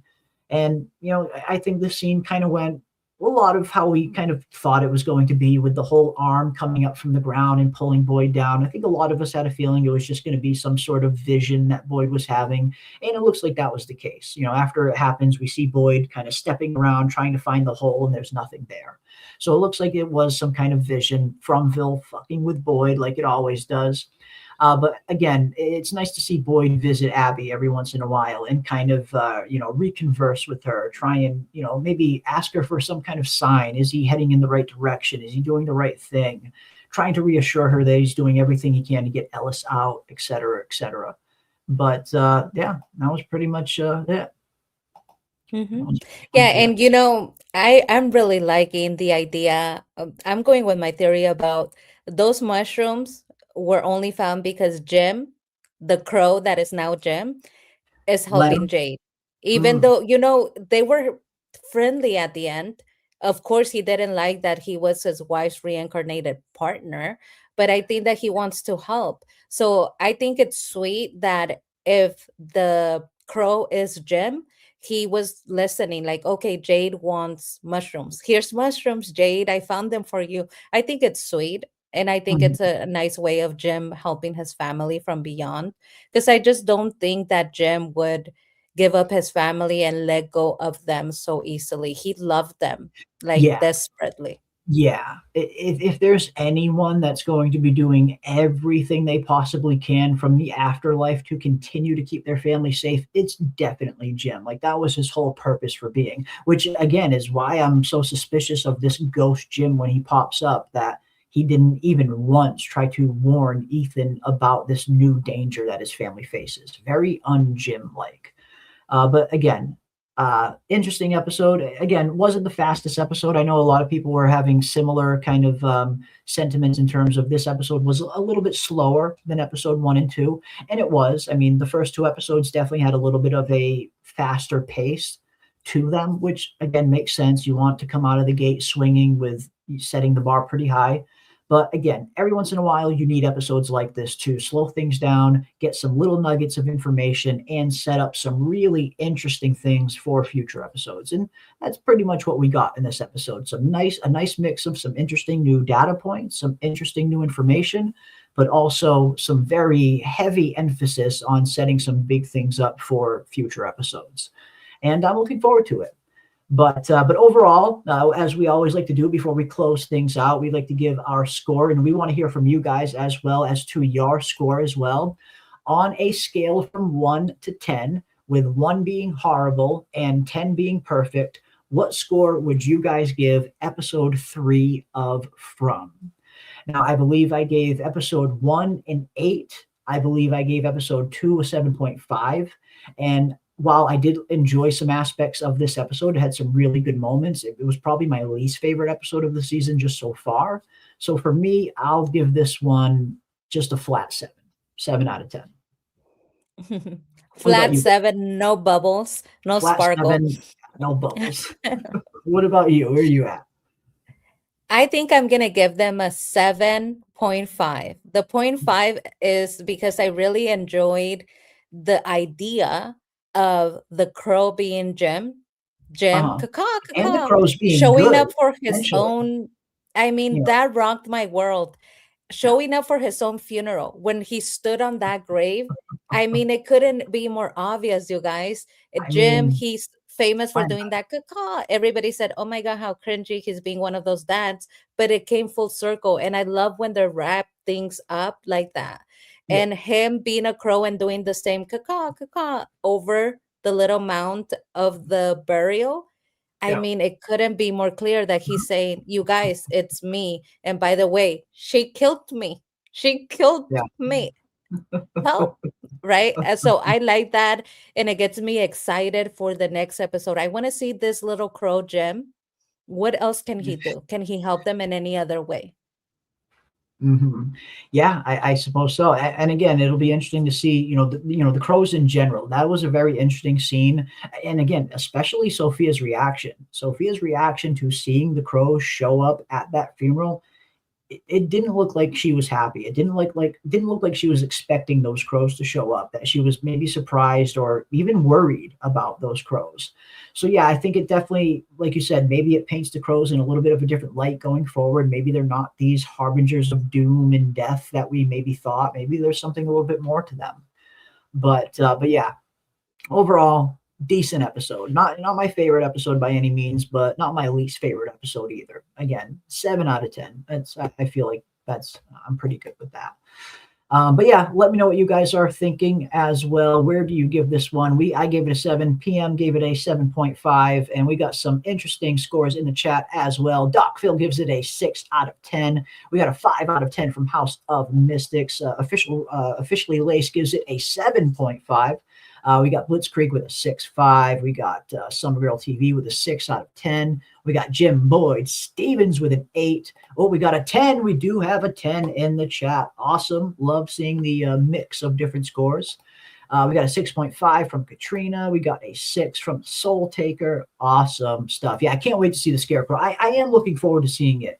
Again, it is like kind of full on, like we're going like full on dark fantasy mode with these living scarecrows. So I'm looking forward to seeing that, and looking forward to seeing more from just the regular crows as well. We've got another 7 out of 10 from Cody. Awesome. We got a 6.5 as well. And we got 3 crows. Okay, 3 crows. Love it. 6 mushrooms. Love it. 6 mushrooms out of 10. Yes, absolutely. We got a 6. They gave me an appetizer when I paid for the main course. It says, go, hey, and there's nothing wrong with that. And there's nothing wrong with that takeaway at all, my friend. And well said, well put, well conveyed. But yeah, interesting scores. It seems like we got a good mix of scores. Oh, we got Makito with a 7. We got 8.5 from Palmas Shelby. Good setups. There were some interesting setups.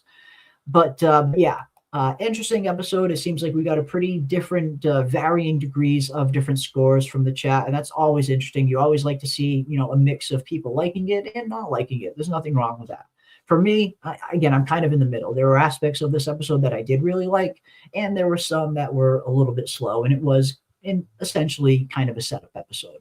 But yeah, 7 out of 10 for me. I am happy with that. Maybe my rating will change on our next viewing after I watch the episode a couple more times. Sometimes my score goes up a little bit. Sometimes it goes down a little bit. Sometimes you got to watch these episodes a few times to really, really kind of catch everything. But yeah, for now, 7 out of 10 for episode 3. Very much, though, looking forward to episode 4 and where this crazy show is going to go from here. Now, tomorrow night, when the episode actually airs on the MGM Plus TV channel, as soon as it does air, I will upload the trailer for season 4 once it premieres. I mean, unfortunately, that's the only place they play the trailers. They upload them on their social media, but they usually don't do that until like a day before the new episodes come out. So they don't always post the trailers online. I don't know why. But if you do watch from, not on the MGM app, but if you watch from on Sunday nights on the actual MGM TV channel, then you'll see the trailer for episode 4 after that episode plays. And that's where I usually record it from and upload it on the channel so people have a place to come and see it. So I will have the episode 4 trailer up on the channel tomorrow night after the episode premieres. And I'll be working on my fuller, more deeper episode 3 breakdown. After I watch the episode again, I'll definitely be starting on my episode 3 breakdown and try to get that out tomorrow as well. But yeah, there we go, folks. Episode 3 is in the books. And Nick is saying that he watched the trailer, or they watched the trailer on Amazon. We will check that out if the trailer is available. Jeremy will check that out and definitely. They usually don't do that. They usually don't do episode trailers on the apps, but so if that's definitely something new. So yeah, we'll definitely check that out. But and of course, I'll have my episode 4 trailer breakdown up on the channel, like I always do, breaking down the trailers to come. And yeah, we will see you guys again for another breakdown, probably tomorrow night for our encore breakdown, as it were, after we've all had a chance to watch the episode again. So much fun. It's not tomorrow night, it is tonight. Ladies and gentlemen, Jeremy, the King of From, works very hard for you. It is 5 a.m. Sunday, 5 a.m. for Mr. Jeremy Ice and Fire. This is already the next day, 5 a.m. He's been on here since mid-afternoon on Saturday. Now he's living on Sunday. I mean, that's crazy, Jeremy. You're crazy. Good stuff. But hey, I mean, I love the show. I love talking about the show. We love talking about the show with all of you. That's one thing PM and I always talk about, and Ravener as well. Like, we love hearing from you guys in the chat. We love hearing your takes, what you liked, what you didn't like. We just have fun talking about the show. And yeah, next thing you know, 3-4 hours go by. But that is what happens when it comes to From. But thank each and every one of you for coming and hanging out with us. We've been getting great numbers lately, and I can't thank each and every one of you for all of that. And yeah, we look forward to tackling the rest of the season and seeing where this craziness is going to lead us ultimately. But again, big thank you to each and every one of you for joining us on this fine evening. If you guys have not subscribed to PM's channel, definitely get over there, give her a sub. The link to her channel is in the description of this stream. And we will see you guys on the next one. Keep those tinfoil hats on, folks. Cheers. Okay, ding-dongs. If you don't subscribe to Jeremy Ice and Fire, you're gonna spend the night in the box.